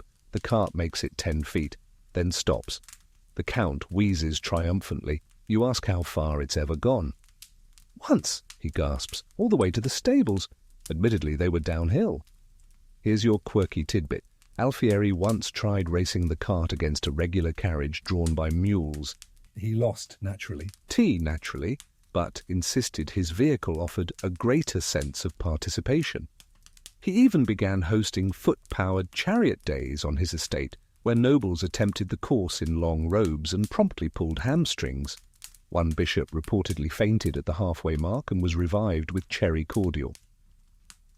The Count shows you blueprints for future enhancements: wind flaps, pulley-assisted propulsion, and lightweight leather trousers for frictionless power. One sketch depicts a man suspended by springs, pedaling while dangling a few inches above the seat. It's labelled Flight Option. Historians still argue whether Alfieri's machine was a satire of the nobility's obsession with novelty or a sincere attempt to revolutionize transportation. His journals are filled with musings like, "Why should legs be trapped beneath cloaks when they might pull civilization forward?" And, note, "Knees make poor shock absorbers." You're invited to try the cart. Out of politeness or something like courage, you do. The seat is narrow, the pedals squeak. You push forward and the machine groans like it's never been loved. But you move, slowly, unevenly, with great theatrical effort. You go 3 feet and nearly tip over a chicken. The Count applauds as if you've crossed the Alps. You dismount with some dignity intact. He claps your shoulder and presses a small token into your hand, a copper medallion etched with 2 muscular calves and the words "Nihil sine patella," nothing without kneecaps. Later, in a cellar of invention blueprints that were never adopted, the design for the 2-legged horse cart sits proudly between bellows-powered luggage and self-inflating banquet tent. A margin note reads, "Needs smoother roads or smoother people." The night has softened into a hush so gentle that even your footsteps seem reluctant to interrupt it. A breeze carries the earthy scent of parchment and pressed flowers, leading you toward a long-abandoned scriptorium nestled behind an overgrown cloister. The door creaks open before you even touch it, like it's been waiting centuries for someone to visit. Inside, moonlight filters through dusty, stained glass, falling across a single long table, cluttered with scrolls, brushes, and shells cracked open like tired secrets. And seated at the far end, illuminated by a single flickering lamp, is a woman with wild hair and a face freckled with ink. She doesn't look up. "Step lightly," she says. "You'll disturb the glow." This is Sister Elvira, an illuminator turned experimentalist whose latest obsession is sprawled across the table in a kaleidoscope of eerie color, the glow-in-the-dark manuscript. She dips her brush into a jelly-like ink, that glows faintly blue, then draws a delicate spiral onto a page. It pulses softly, like a candle with a heartbeat. Fish paste and crushed fire beetles, she explains casually, as if listing jam ingredients. With a touch of ground quartz, and maybe just a sliver of divine interference. You blink, she shrugs, still testing. Here's your reliable Renaissance detail. Illuminators did experiment with unusual pigments. Ground lapis lazuli, saffron, powdered gold, and even animal-based compounds found their way into ornate books. Some inks were meant to catch the light, others were meant to last. But glowing in the dark, that's a different ambition altogether. Elvira believes that books should be readable in caves during storms or under the burden of a melancholic mood. She unrolls a scroll and blows on it gently. The script glows, faintly, then brighter, revealing a passage from Cicero surrounded by glowing vines that shimmer like ghostly seaweed. It works best, she says, if you read aloud. The ink likes attention. You ask how she discovered the formula. She shrugs. I fell asleep while boiling squid. The rest just unfolded. Here's your quirky tidbit. One of Elvira's early manuscripts was left near a beehive overnight. The bees refused to leave. She claimed it was a literary nectar phenomenon. The monks claimed it was a fire hazard. No one won the argument, and the manuscript now resides in a glass case labelled Cautiously Enchanted. Historians still argue whether Elvira was an inspired artist or a bored nun with access to too many dead jellyfish. Some fragments of her work survive, letters that emit a soft blue glow, even now stored in a locked vault in Perugia. The key is reportedly kept in a pouch made from glowworm silk. You ask if the glowing ink is stable. Mostly, she says. But one manuscript started blinking. That was unsettling. I blamed the Latin. She hands you a sample. A single page, still warm, with glowing letters that form a poem about silence, rain, and a candle that refuses to die. You tilt it in the dark and feel your pulse slow just a little. Elvira smiles. Books should keep you company, even when the light forgets to. As you turn to leave, she extinguishes the lamp, and the room is flooded with quiet radiance, pages breathing light like dreaming whales. Outside, the moon now feels a little dimmer by comparison, and somewhere, in a forgotten alcove of the Vatican Library, a shelf holds a glowing codex wrapped in midnight blue silk. It's rarely opened, but occasionally flickers through the night on its own. A faded note tucked inside reads, "For those who read, when the world closes its eyes." The moon is a pale, polished coin now, dangling low over the rooftops like it, too, is getting ready to call it a night. But there's still one more street to follow, one more puff of wood smoke and rosemary-laced steam curling upward into the sleepy sky. You follow the scent, drawn past shuttered cafes and silent wells, until you hear a distinct whoosh and a startled yelp. You quicken your pace. A small crowd has gathered around a fountain in the centre of a square, except this is no ordinary fountain. It bubbles, it burbles, and then suddenly, whoosh, a plume of scented water shoots 20 feet into the air, spraying a very surprised cat and lightly baptizing a nearby basket of bread. Welcome to the finest and only installation of the public bath fountain canon. Its inventor, Maestro Bernardo di Canto, stands nearby in soaked trousers and a delighted daze. "Marvellous, isn't it?" he says, dripping. "It's hygiene and spectacle, refreshment and theatre." You glance at the structure, a hybrid contraption of copper basins, hand pumps, heated barrels, and what appears to be a hollowed-out church organ repurposed to launch herbal water through a system of directional valves. The whole thing hums with pressure and possibility. Florence has fountains for horses, Bernardo explains. Fountains for saints. But where, he says, gesturing dramatically, are the communal fountains of joy, the ones that make you clean and surprised. Here's your grounding historical fact. Public baths and fountains were common across Renaissance cities, remnants of Roman infrastructure and civic pride. Water was often free-flowing, even artistic. But the line between practical cleansing and hydraulic performance art, that was a narrower stream, one Bernardo gleefully waded across. The fountain is meant to work like this. Warm water is infused with lavender, rosemary, and blessed citrus heated through a sun boiler, then launched at low pressure onto passers-by, who can either flee or embrace their spontaneous refreshment. Unfortunately, the pressure is inconsistent.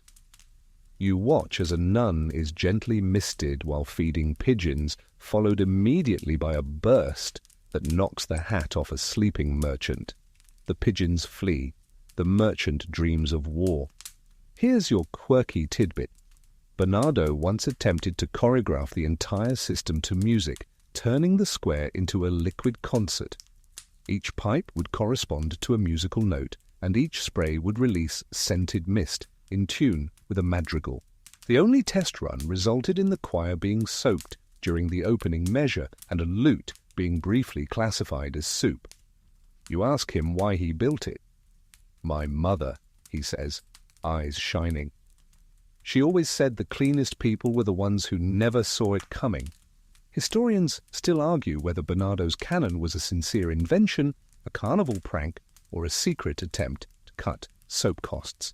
Some argue it was banned by city decree after someone tried to baptize a goat mid-spray. Others say it simply broke during winter and froze half the town square into a very fragrant skating rink. The crowd disperses as the fountain hisses to a stop. Bernardo fiddles with a valve, and a final puff of eucalyptus mist bursts out with a sound like a tired sneeze. "That one's for serenity," he murmurs. He hands you a towel stamped with the words "Aqua e Prestigio," water and wonder. You're not sure whether to dry your face or frame it as evidence. Later, tucked into the plumbing archives of the Republic of Florence, you'll find one schematic, scrawled in red ink, labelled Fountain Civic, dual purpose, cleanliness and mild alarm. And in a sunlit courtyard rarely used now, the copper piping still sits beneath the stones, dreaming of applause and lemon-scented surprise. The streets are glistening now, damp from the fountain, kissed by dew, and echoing faintly with the last confused cough of someone who wasn't expecting a eucalyptus blast. You move away from the square, letting the scent trail behind you like a particularly assertive memory, and wind your way through a quieter lane where the buildings lean inward like gossiping neighbours. At the end of the street is a small wooden shed covered in ivy and completely surrounded by bouquets. Roses, lavender, chamomile, everywhere. You step closer and catch a sharp, sudden note of cinnamon. Then, thwip. A soft, rapid projectile whistles past your ear and explodes into a puff of pink mist against the wall. You freeze. A man in a leather apron waves cheerfully from the window. Window. "Don't worry," he calls. "That was just a test shot." Welcome to the perfumed world of Master Fabrizio, a man determined to conquer hearts, not with poetry or charm, but with his proudest and most ridiculous invention, the perfume-shooting crossbow. Yes, you heard that correctly. Fabrizio ushers you inside, where shelves are lined with vials of fragrance labelled in dramatic cursive, Whim of Dawn, Sultry Turnip, Melancholy Noblewoman, and Number 17.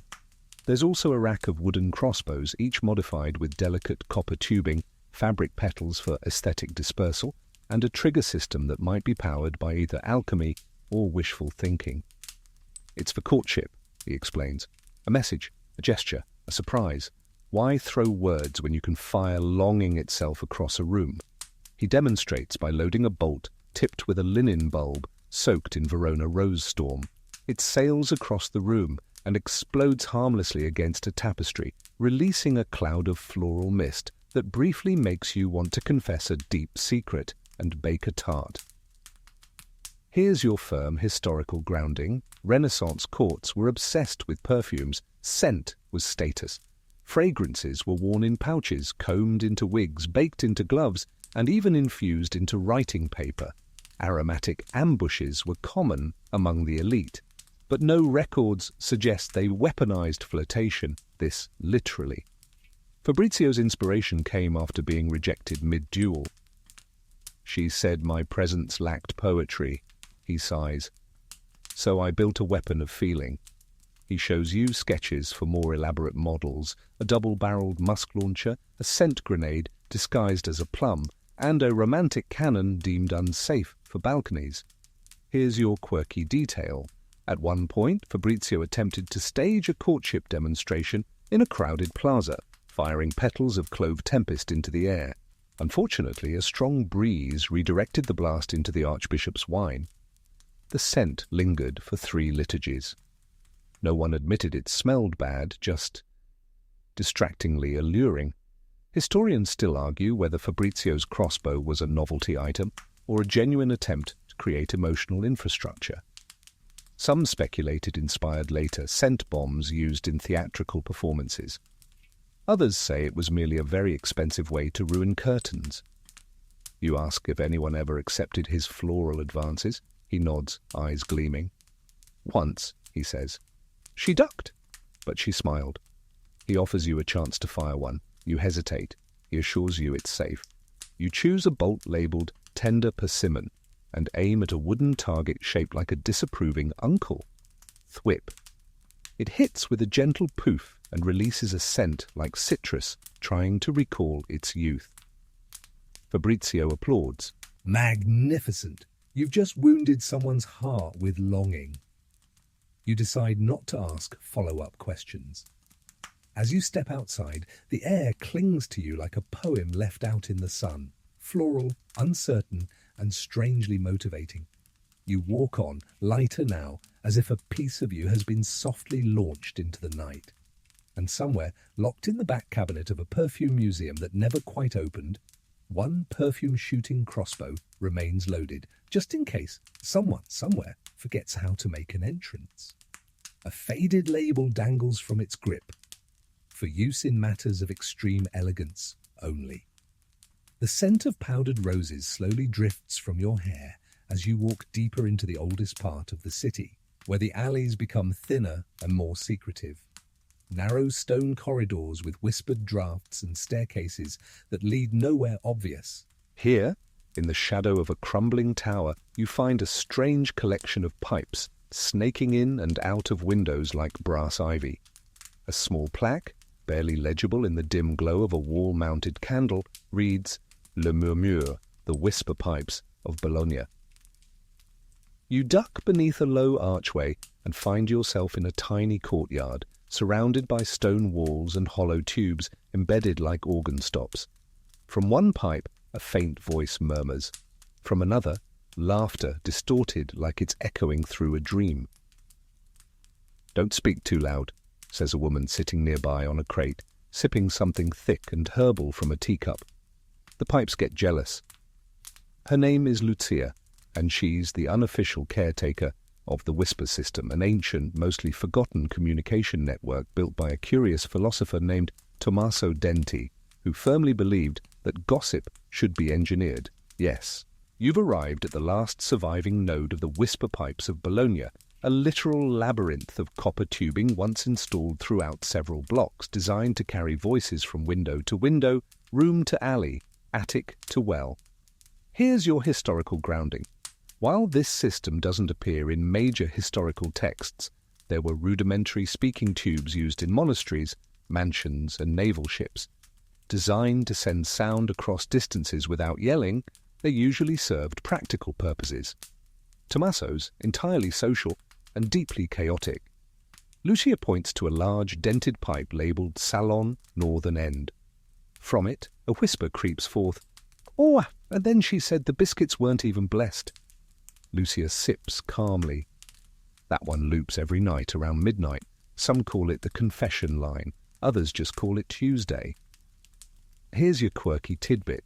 Tommaso spent a decade convincing neighbours to let him install pipes into their homes and courtyards. He promised convenience, community, and an architecture of mutual curiosity. In reality, it created a system of passive eavesdropping that ranged from endearing to mildly scandalous. One pipe led to the bishop's chicken coop by mistake. For 3 months, the city believed he was hiding a very opinionated monk. You're invited to try it. Lucia hands you a brass funnel and gestures toward a pipe labeled Eastern Spiral, former bakery. You whisper, "Hello?" After a pause, a reply comes. "No thank you, I've already eaten." Lucia chuckles. They don't always make sense. Some voices are old, some are echoes, some are just hopeful. Historians still argue whether Tommaso was ahead of his time or dangerously undersupervised. Some believe his pipe network inspired later acoustic architecture. Others suspect he just wanted to flirt with 3 women at once without ever leaving his chair. Lucia explains that most of the original network has collapsed or been blocked by renovations, though a few tubes still mysteriously transmit on rainy days. One resident claims to have heard her grandmother's lullaby from a pipe sealed 40 years ago. Another heard someone asking where they left their other shoe for 6 straight weeks. You lean close to a final pipe, faint, static. Then a whisper. "The almond tart was a lie." You nod respectfully. As you leave, Lucia presses a tiny copper charm into your palm, a miniature pipe carved with looping symbols. "A reminder," she says, "that not all secrets are meant to be loud." And somewhere, behind plaster and forgotten floorboards, the last of Tommaso's whisper pipes still hum softly through the walls, tangled, corroded, but undeniably listening. A scribbled note discovered near his final blueprint reads, "Truth is louder when whispered by strangers."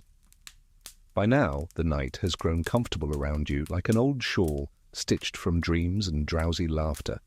The city exhales quietly as you drift downhill toward the riverside kitchens, where smoke mingles with the mist and the stars begin their slow retreat behind clouds. You catch the scent first, roasted meat, wood smoke, and a very specific, unmistakable tinge of wet dog. You follow it to a tall brick chimney with an iron pipe sticking sideways from the second floor.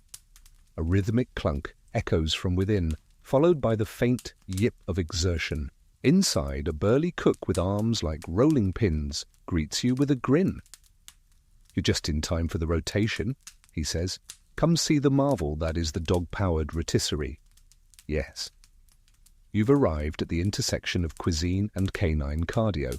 The contraption dominates the back corner of the kitchen, a long spit turning steadily over a low fire, connected by a system of gears, axles, and belts to a treadmill positioned above it, where, at this very moment, a shaggy little terrier trots dutifully in place, eyes locked on a sausage dangling from a stick. "Meet Pino," the cook says, wiping his hands on his apron. "He's on the lunch shift. Dario handles dinner." Here's your historical fact. Dog-powered rotisseries did exist. They were most common in 16th and 17th century England, but rumours of similar systems existed across Europe. The dogs known as turn-spit dogs were bred specifically to run in wheels that rotated meat. The practice eventually fell out of favour, partly due to mechanical advancements, partly due to changing attitudes toward animal labour, and partly because dogs, unlike gears, sometimes decided they were done for the day. Back in this steamy Renaissance kitchen, Pino jogs gamely along, occasionally glancing at the sausage, as if re-evaluating his life choices. The cook, Bruno, says it took weeks to train him. At first, he just stared at the wheel, then he barked at it, then he peed on it, but now he's a professional. Bruno flips a slab of pork belly and explains that he originally tried a goose-powered version. "Too loud," he says, "and aggressive. Ever seen a goose fight its own reflection while running? Disaster." Here's your quirky tidbit. One year, during Lent, Bruno trained a cat to walk the treadmill. It lasted 12 minutes, produced no roast, and ended with a very scorched tail and a strong letter from the bishop. He shows you his custom-built canine encouragement module, which is really just a gently swaying sausage on a fishing pole. "It's about motivation," he explains, "and protein-based ambition." Historians still argue whether such methods were widespread or niche or niche oddities. Some accounts praise the efficiency. Others describe the dogs as sullen, compact, and unamused. One surviving journal from a French kitchen includes the line, "Our meat spins in time with small, tired feet." Bruno lets Pinot rest, lifting him gently from the treadmill and feeding him a sliver of lamb in what looks very much like a ceremonial gesture. "He's earned it," he says. You ask if the system has ever broken.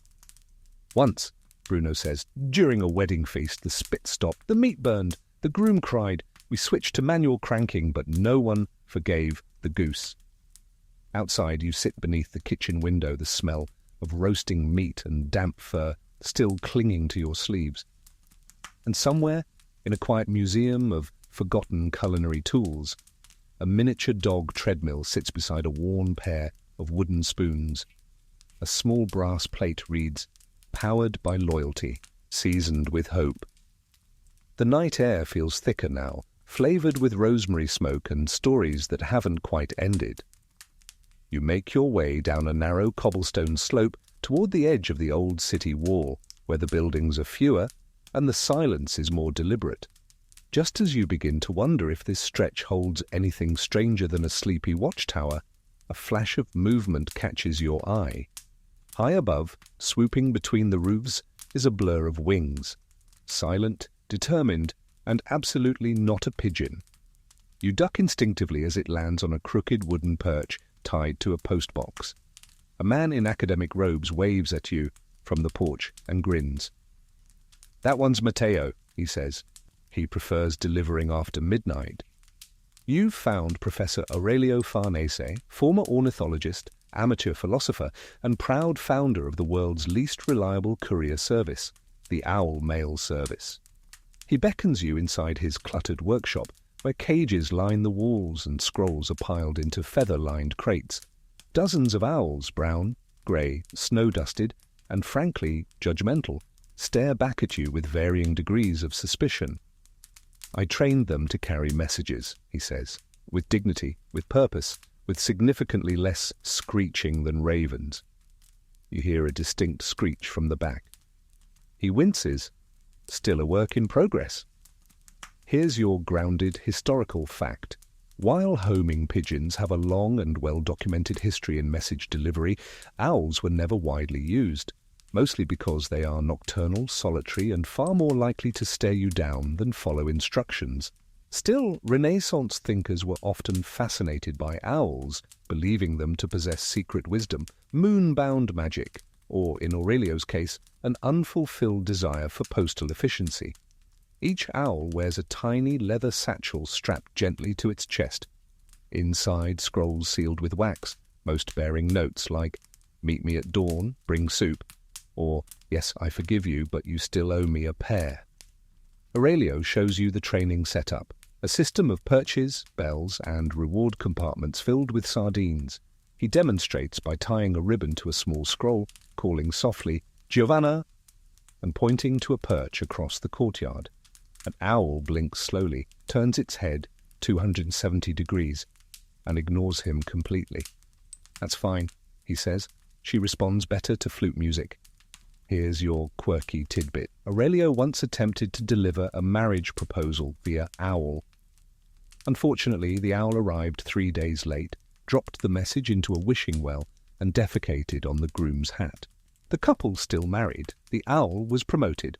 Historians still argue whether Aurelio's service was a genuine experiment or an elaborate excuse to avoid foot messengers, whom he referred to as pedestrian and prone to gossip. One surviving letter from his archive reads, "This message brought to you by Helga, who flew over a convent, stole a scone, and got here early." You ask if he's ever had a delivery succeed completely. "Oh yes," he says proudly. "Once, in '94, delivered a note from my brother to my uncle, straight through a chimney, only cost me a minor ceiling fire." He offers to let you send a message. You write a short note. Still wondering, all's well, no regrets, and roll it into a scroll. Matteo the owl takes it from your hand, considers you carefully, then flies directly into a wooden beam and flutters to the ground. Aurelio sighs and sets out a sardine. "It's the thought that counts," he says.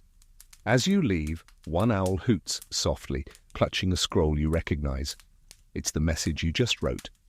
Apparently, Matteo has strong boundaries, and somewhere, in the crumbling wing of a university that never fully endorsed him, Aurelio's logbook still waits, page after page, written in tidy script, documenting every flight, every crash, and every message lost to trees, chimneys, or distracted goats.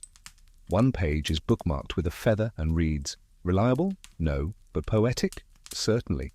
The hour has grown impossibly late, or early, depending on your perspective, and the city now feels like it's breathing beneath you. Warm chimney smoke drifts low, and every step echoes just a little too clearly. You wind your way past shuttered workshops and alleys wrapped in ivy until you reach a courtyard so quiet it seems to muffle even your thoughts. There, beneath a crumbling archway carved with Latin you don't bother to translate, you find what looks like a schoolroom frozen mid-lesson, a lectern, a chalkboard, a row of benches. And in the centre of it all, slumped slightly to one side, like a tired uncle at a wedding, stands a wooden figure with brass joints and vacant eyes. A small sign around its neck reads, "Professor Repetitio, the wind-up tutor." You step closer. The mechanism wheezes, clicks, and without warning sputters to life. "Good morning, young minds," it creaks, in a voice that can only be described as confidently mechanical. Today's lesson is the uses of Latin in tomato preservation, page 14. Welcome to the ambitious but ill-fated world of the wind-up tutor, a Renaissance experiment in education automation led by Signore Pietro Bellacci, schoolmaster, clocksmith, and chronically late sleeper. The idea? Replace the unpredictability of human instructors with a consistent, if slightly robotic, academic presence. Here's your well-grounded historical note. While true robots were centuries away, the Renaissance did see the creation of complex automata. Clockwork figures were built to bow, write, dance, and play instruments. Educational automata were rare but imagined. A few were even designed as moving statues in cathedrals to represent saints reading scripture aloud, though they mostly recited the same passage and occasionally caught fire. Bellacci, however, wanted more. He envisioned a wooden instructor that could deliver moral and grammatical instruction without interruption, emotion, or lunch breaks. He outfitted the professor with rotating scrolls of pre-written lectures, a chalk writing mechanism, and a gear-based eyebrow system to simulate encouraging disapproval. Here's your quirky tidbit. In one early demonstration, the wind-up tutor was meant to teach arithmetic to a class of 12-year-olds. It began counting aloud, skipped from 5 to 11, recited a limerick about sheep, then burst into smoke. One student fainted, another demanded a refund. The version you now face is newer. Its eyes flicker softly with candlelight reflected in glass. A tiny brass hand creaks forward, points to a blank chalkboard and writes, "Define obedience." Then it writes underneath, "Faster." You back away. Historians still argue whether Bellacci was a revolutionary educator or a deeply impatient man with too much access to springs. Some believe his tutor inspired later experiments in self-paced learning. Others think it was just a glorified puppet with a terrifying voice. Bellacci's private journal, recovered years later, contains lines such as, "Children enjoy repetition, especially when threatened by it," and added Latin jokes. No one laughed, machines still did. You ask if it ever truly worked. An old caretaker nearby shrugs. It once recited Virgil for 5 hours. The students left, the machine didn't. You watch as the wind-up tutor reaches the end of its scroll and reboots. Its head spins 360 degrees slowly twice. Then it declares, "Break time is a lie." Now reciting all irregular verbs, you step away. As you exit the courtyard, the tutor's voice fades behind you, repeating conjugations in a tone that feels both bored and judgmental. The stars, by contrast, offer no correction. They simply twinkle as you walk on. And somewhere, in the archives of a forgotten monastery school, the wind-up tutor still stands, poised before an empty room, ready to teach anyone brave enough to sit still and listen. Its final lesson plan is labelled "Perfection through repetition until the gears give out." The streets are barely visible now, just soft outlines traced by lantern glow and memory. Even the dogs have given up barking, but the journey pulls you on, as if the city itself has one last flickering candle of absurdity waiting in the dark. You find yourself walking beside a stretch of ancient walls just beyond the old spice market. The air here feels different, warm, almost cozy, with a strange undercurrent, like mushrooms on a summer evening or lightning trapped in a cave. A sliver of light flickers behind a broken shutter. You push the door gently and enter a cellar that hums, soft, steady, and not entirely natural. The floor pulses faintly beneath your shoes.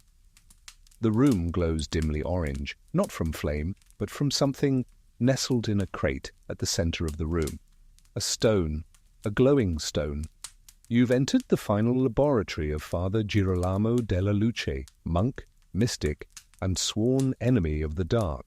His final and most whispered about invention still radiates faintly behind glass. The eternal lantern of Lucca. Yes, Lucca. Yes, a glowing stone long believed to be a hoax, a miracle, or possibly just a mildly radioactive potato.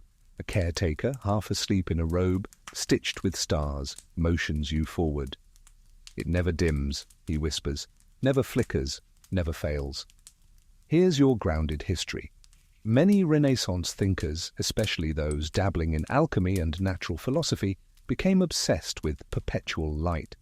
The idea of an undying flame, one not fed by oil or wax, was deeply tied to spiritual metaphors. Some claimed that tombs of ancient saints held lamps that burned for centuries. None were ever proven, but that didn't stop curious monks from trying.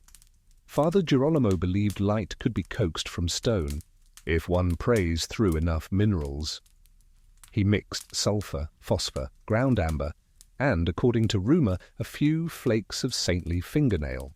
He baked them inside a clay orb, placed the orb in a lead-lined cask, and buried it beneath the cathedral for 40 nights. When unearthed, it glowed. Not brightly, not warmly, but certainly persistently. Here's your quirky tidbit. The stone once served as a bedside lamp for a cardinal who claimed it whispered scriptures in Aramaic while he slept. No one could verify the language, but the cardinal retired early and donated all his hats to orphans. You peer into the crate. The glow is steady, like the last ember of a campfire wrapped in secrets. The caretaker warns you not to stare too long. It might remember you, he says. Historians still argue whether Girolamo's lantern was a clever phosphorescent trick or something more, an early experiment in luminescent minerals, or even a lost formula from classical Rome. Some accounts describe similar lights used briefly in Florentine libraries, but all were mysteriously misplaced during cataloguing. One librarian reportedly grew uneasy around candles after that. You ask if it's hot. The caretaker lifts a leather glove, touches it briefly, and shakes his head. Cool as glass, warm as a prayer. And what does it run on? He shrugs. Regret? Faith? A mistake the stone itself hasn't corrected yet? You sit for a moment, breathing in the silence. No smoke, no oil, no crackle, just glow. As you leave, the caretaker presses a smooth stone into your palm, not glowing, but warm. That one's just for remembering, he says. And somewhere, deep in the vaults of an old Lucchese abbey, behind a wall no longer listed on the floor plan, the eternal lantern still hums, casting a halo over forgotten shelves of half-finished ideas and well-meant impossibilities. A faded parchment nearby reads, "Let there be light, but softly, forever if possible." The glow of the eternal lantern still lingers in your eyes as you walk back into the open air, where even the moon seems a little shy now, curled behind a wisp of cloud, letting the night carry on without supervision. You follow a narrow path behind an old mill, your boots crunching over broken shells and patches of stubborn moss. And then a splash. You stop, another splash, followed by a grunt. Then what sounds suspiciously like a leather balloon exhaling in distress. You creep closer, peering over the edge of a low stone embankment, and behold a scene both heroic and undeniably awkward, a man in a bulbous, glistening suit bobbing near the riverbank, arms flailing gently, voice muffled by several layers of waxed leather. A nearby assistant waves at you. "Don't worry," he says. He's fine. He's just testing airflow. You've found Signor Ludovico Bianchetti, inventor of the breath-held diving suit, a Renaissance attempt at underwater exploration that looks more like a walking bladder than a feat of science. The suit itself is a marvel of misguided hope, layers of cured leather stitched into a bulbous shell, reinforced with wooden ribs and fitted with a glass viewing porthole that keeps fogging up from the inside. Long wax-sealed seams run across the back, and thick cords hang off the limbs like a puppet with stage fright. The whole ensemble is sealed at the neck with beeswax and ambition. Here's your historical truth. Renaissance thinkers were indeed fascinated by the underwater world. Manuscripts from the 15th and 16th centuries contain designs for diving bells, air tanks, and waterproof garments. Leonardo da Vinci himself sketched concepts for underwater breathing devices and aquatic armor, many of which remained theoretical due to the lack of, oxygen management and materials that didn't disintegrate when damp. Back in the shallows, Ludovico's suit glugs as he paddles in place, attempting to maintain buoyancy with the help of small goat bladder air pouches tied around his waist. One pouch deflates audibly. You ask how it works. His assistant grins. He takes a deep breath, seals the helmet. Then we gently push him under. He has a rope to tug when he wants out, or if he sees anything unusual, or if he panics, which happens. You nod. Here's your quirky tidbit. During a previous test, Ludovico tried submerging near a fish market drain pipe. He emerged, sputtering and furious, clutching a barnacle and claiming to have heard a mackerel curse at him. The barnacle later became part of a devotional shrine. The assistant holds up a waterproof chalkboard Ludovico uses underwater. Most recent note reads, "Can't see, smells odd, bubbles increasing, possibly successful." Historians still argue whether the breath-held diving suit was a real attempt at practical exploration or simply a theatrical stunt. Some believe Ludovico hoped to retrieve sunken relics from ancient Roman ruins. Others suspect he just wanted to impress the daughter of a boatwright with gills for dreams. You're invited to help with the extraction. You grip the retrieval rope and gently pull. The suit bobs towards shore like a boiled gourd. Ludovico emerges, gasping triumphantly, his glass visor fogged over, his gloves full of river pebbles. "I saw a shadow," he croaks, "possibly a fish, possibly destiny." You nod as if you completely understand. Later, in a forgotten annex of the Venetian Naval Archive, a rolled-up sketch of the suit survives. In the corner, a smiling sun, a mermaid holding a contract, and a note that reads, "Air is but a habit. Below waits revelation." And somewhere, buried beneath layers of mud and memory, one collapsed suit still rests in a riverbed, silent, sealed, and quite possibly still waiting to see something more interesting than carp. The path dries beneath your feet now, warmed faintly by the coming blush of dawn. But even with the sky softening, the night still has one more strange idea left to offer, one last invention clinging stubbornly to obscurity like cheese to a poorly washed grater. You pass a vineyard on your right, a coop on your left, and then you smell it. A rich bouquet of yeast, grapes, and something vaguely metallic. You follow your nose to a sagging shed half covered in grapevines and strung with drying herbs, where a man with purple-stained gloves greets you from behind a cloud of steam. "Welcome," he says, "to the future of fashion and fermentation." You blink. He raises his hands dramatically and gestures to a wide-brimmed hat with copper coils and a spout. "Behold," he declares, "the wine-distilling hat." You blink again. "Yes," he nods, as if you've asked something. It ferments as you stroll, converts sweat and sunlight into aromatized dignity. You wear your winery. The man's name is Don Cesare Alvino, former cooper, amateur alchemist, and possibly the most optimistic person to ever balance grapes on his own scalp. Here's your grounded historical fact. The Renaissance was full of inventors trying to blend luxury and utility. Hats were used not only for fashion, but for signaling wealth, profession, or allegiance. Meanwhile, winemaking was undergoing serious innovation with improved fermentation control and regional blending techniques. But combining the two, fermentation and fashion, was decidedly rare. Cesare invites you to inspect the device. The top is fitted with a shallow fermentation basin lined with beeswax. Inside, crushed grapes swirl slowly thanks to a hand crank paddle at the crown. A network of tiny tubes leads to a drip catch in the brim. One valve filters sediment, another dispenses samples with a satisfying click. This, Cesare says, tapping the spigot, is the future of mobile refreshment. You ask if it works, he beams. Well, in ideal conditions, on sunny days with cooperative grapes and preferably while walking uphill to maintain pressure.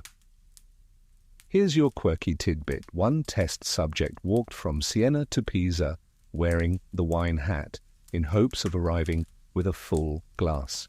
Instead, he developed a yeast infection on his forehead and had to shave his eyebrows. Cesare shows you a drawer full of alternate hat designs, a cooler-shaped version for red wine, a conical sangria hat with fruit dispensers, and one that's simply labelled Rosé and Regret. The main challenge, he admits, is stability. The fermentation process generates heat and pressure, and the hat has exploded twice, once during a wedding, once during a bishop's garden party. No one was seriously harmed, but a goat is still afraid of corks. Historians still argue whether Cesare was innovating or just slowly dehydrating himself in public. Some believe his wine hat was meant as a protest against bar taxes. Others think it was an attempt to bring sacred pleasure to the masses, one head at a time. He pours you a sample, slightly fizzy, a little cloudy, and served in a thimble shaped like a chalice. You sip. It's not terrible. If a headache had a vintage, this would be it. Before you leave, Cesare offers to let you try the hat. You decline with a smile. He respects your caution. As you walk away, you glance back and see him raising the brim of his own hat, adjusting the tubing and whispering, "Just a few more sunbeams and we'll be at communion strength." And some H. And somewhere, sealed in a wine cask that was never meant to hold anything but irony, the prototype of the wine-distilling hat still bubbles faintly, awaiting the day when boldness and fermentation once again share a forehead. A scrawled label on the box reads, "For the journey that is both thirsty and fashion-forward." The sky is softening to that dusty lavender color that arrives just before the sun, but your feet carry you onward, because somehow absurdity doesn't sleep in Renaissance cities. You follow the winding sound of bells, musical bells, but played badly, or perhaps heroically. It's hard to tell. Eventually, the path widens onto an arched stone bridge, old and proud and humming faintly underfoot. A trio of birds watches you from the railing, heads tilted. Beneath you, a lazy river rolls by, and ahead, a man in velvet breeches holding a tuning fork to the wind and frowning thoughtfully. He bows. "Welcome," he says, "to the Singing Bridge of Prague." You arch an eyebrow. "Yes," he nods. "It sings when it's in the mood." The bridge's balustrades are embedded with small bronze chimes, strung with stretched wires and tucked between carvings. Wind, footsteps, and occasionally a well-timed sneeze can trigger a soft, drifting melody, or a catastrophic cacophony. The man, Leopold Gregor, self-declared acoustic engineer and civic composer, ushers you to the center of the bridge and gestures grandly. "Walk with feeling," he instructs. "Light heel, firm toe. It favors the Dorian mode." Here's your firm historical footing. Musical architecture is not a purely modern fantasy. The Renaissance saw inventors experiment with sound and motion, water organs, musical staircases, echo chambers in cathedrals. Music and mathematics were seen as siblings. The singing bridge, however, took this to rather loud lengths. Leopold designed the bridge not just as a means of passage, but as an instrument of public mood. His goal? To let the people's footfalls compose civic symphonies. You take a few cautious steps.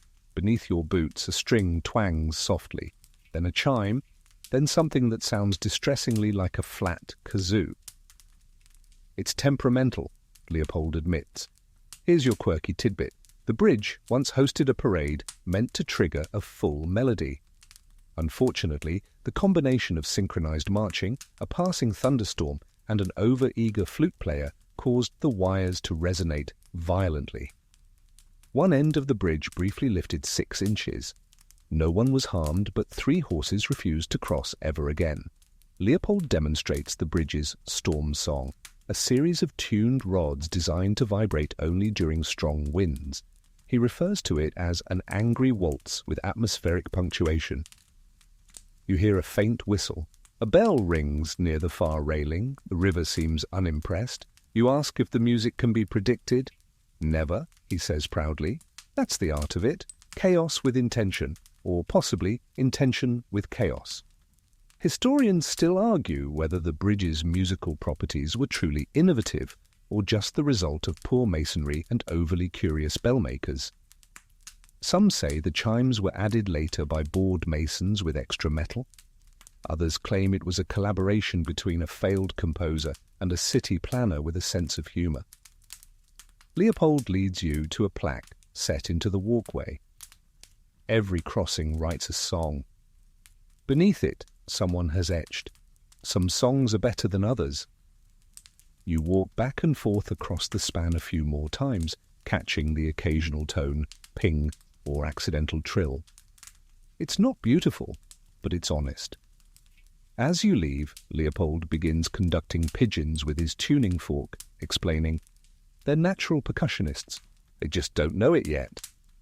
And somewhere, nestled beneath the center stone of the bridge, a hollowed chamber still hums softly with the memory of 1,000 hurried steps, echoing faintly every time someone forgets their part of the music. A forgotten city ledger includes one final note about the bridge. If it starts singing during an argument, please pause until it finishes. The horizon is beginning to melt into pale gold, the rooftops soaked in the promise of morning, but sleep still resists you. Or maybe it's curiosity that won't let go. Either way, you keep walking, led by instinct and the distant sound of something you think might be a conversation or a meow. You find yourself in a tiny courtyard, overgrown with ivy and dandelions, where a monk is hunched over a wooden table, scribbling furiously into a scroll.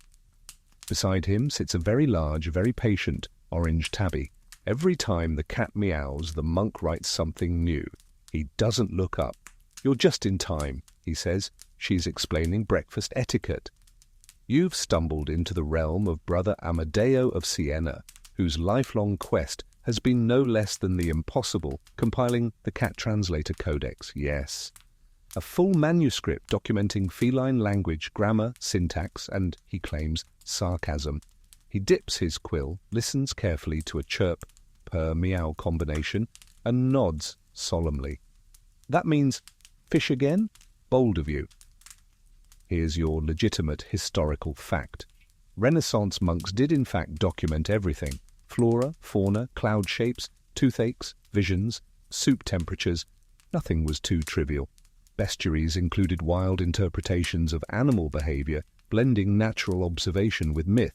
Cats, though common in monasteries, rarely received scholarly treatment beyond occasional accusations of witchcraft or demonic purring. But Brother Amadeo, he believed cats held the secret to prelapsarian speech. That is, the language spoken before Adam and Eve ruined everything with apples and curiosity. He claimed cats never forgot the true tongue. They simply chose not to share it.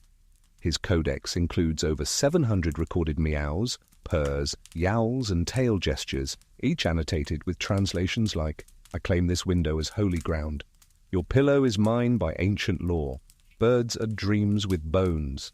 Here's your quirky tidbit. Brother Amadeo once attempted to teach Latin to his cat, Celestina. She learned to knock over the lexicon scroll when displeased. This, he noted, was a rejection of declension as a concept. He called it a bold stance against linguistic tyranny. You ask if anyone else can understand the codex. "No," he replies, "but that's their fault." He hands you a test page. It features a drawing of a loaf-shaped cat with what appears to be annotated whisker angles. Beside it, ears backward, the mild scorn, tail twitch, teint open disdain, belly exposure, de trap. Historians still argue whether Brother Amadeo was a genius linguist, an early ethologist, or just a lonely man with a chatty roommate. Some of his manuscripts survive, most water-stained, many featuring paw prints across the margins. One passage reads, "Midnight, meow, request for food. 3 a.m., meow, reminder of cosmic despair." The cat beside him yawns. He writes, "Yawning, philosophical indifference, possibly boredom with current topic." You stay for one more session. Celestina walks across the table, knocks over the inkwell, and hisses at the sunrise. Amadeo smiles. "She says we're done for now." You nod, and somewhere in the corner of a dusty monastery library, wrapped in fur-lined parchment and tied with twine, the codex still waits, half joke, half revelation. No one's decoded it, but a few brave scholars have tried. A note scrawled at the end reads, "If you're reading this, she let you live. You're welcome." The sky is stretching now, yawning into soft peach tones, unravelling the darkness with a kind hand. Cobblestones glisten with dew, and shutters creak open as bakeries begin to stir. But still you walk. You've seen inventions for vision, for love, for cheese, for chaos. But one more curiosity calls before the city forgets it dreamed. At the edge of an abandoned orchard, under a vine-draped gazebo sagging like an old poet, you come upon a curious glass jar, sealed, dusty, and gently pulsing with light. It sits atop a pedestal ringed with chalk symbols and surrounded by benches, as though it once hosted sermons, or perhaps therapy. Beside it stands a man in a long wool coat, staring thoughtfully into the glass. He turns without surprise. "You're early," he says. "Or maybe it's just your memory that's late." This is Dr. Fiorenzo della Nebbia, scholar of memory and inventor of one of the most misunderstood Renaissance projects, the memory leach jar. You approach slowly. Inside the jar floats something that looks like a strand of fog, a twist of thought, or possibly a trick of your tired eyes. It pulses dim, then dimmer. Fiorenzo clears his throat. It pulls out what you no longer want. Not forgetfulness, mind you, just lightness. Here's your historical grounding. Renaissance thinkers were fascinated by memory, how to expand it, protect it, even reshape it. Memory palaces, mnemonic systems, and symbolic diagrams were all tools of the time. But removal? That was less discussed. Memory was sacred, or at least inconvenient. Fiorenzo believed memories had weight, actual measurable pressure on the soul. He designed the jar to attract that weight through sympathetic vapor exchange, a phrase that, while beautifully vague, meant precisely nothing to the scholars who dismissed him. Here's your quirky tidbit. He once held a public demonstration in which he claimed to remove a night's recurring nightmare using the jar. The knight later reported better sleep, fewer mood swings, and an inability to remember where he left his boots. 3 weeks later, he began writing poetry to trees. The jar itself, a marvel of glasswork and hopeful delusion, etched with delicate vines, sealed with beeswax and silver wire, and lined with the dried petals of forget-me-not soaked in vinegar and ink. Inside, memories are said to coil like steam searching for a story. You ask if it really works. Fiorenzo shrugs. "I used it once, removed a winter I couldn't bear. The snow still falls, but it no longer lands."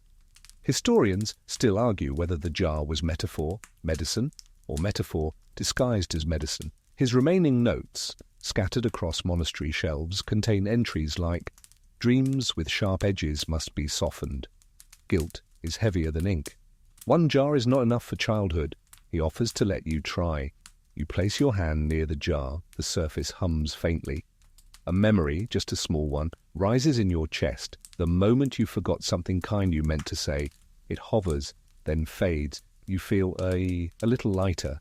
Fiorenzo nods. Most forget by accident, few forget on purpose, and fewer still forgive themselves for it. The jar dims, the wind stirs the orchard. The sun slips over the horizon with practiced grace.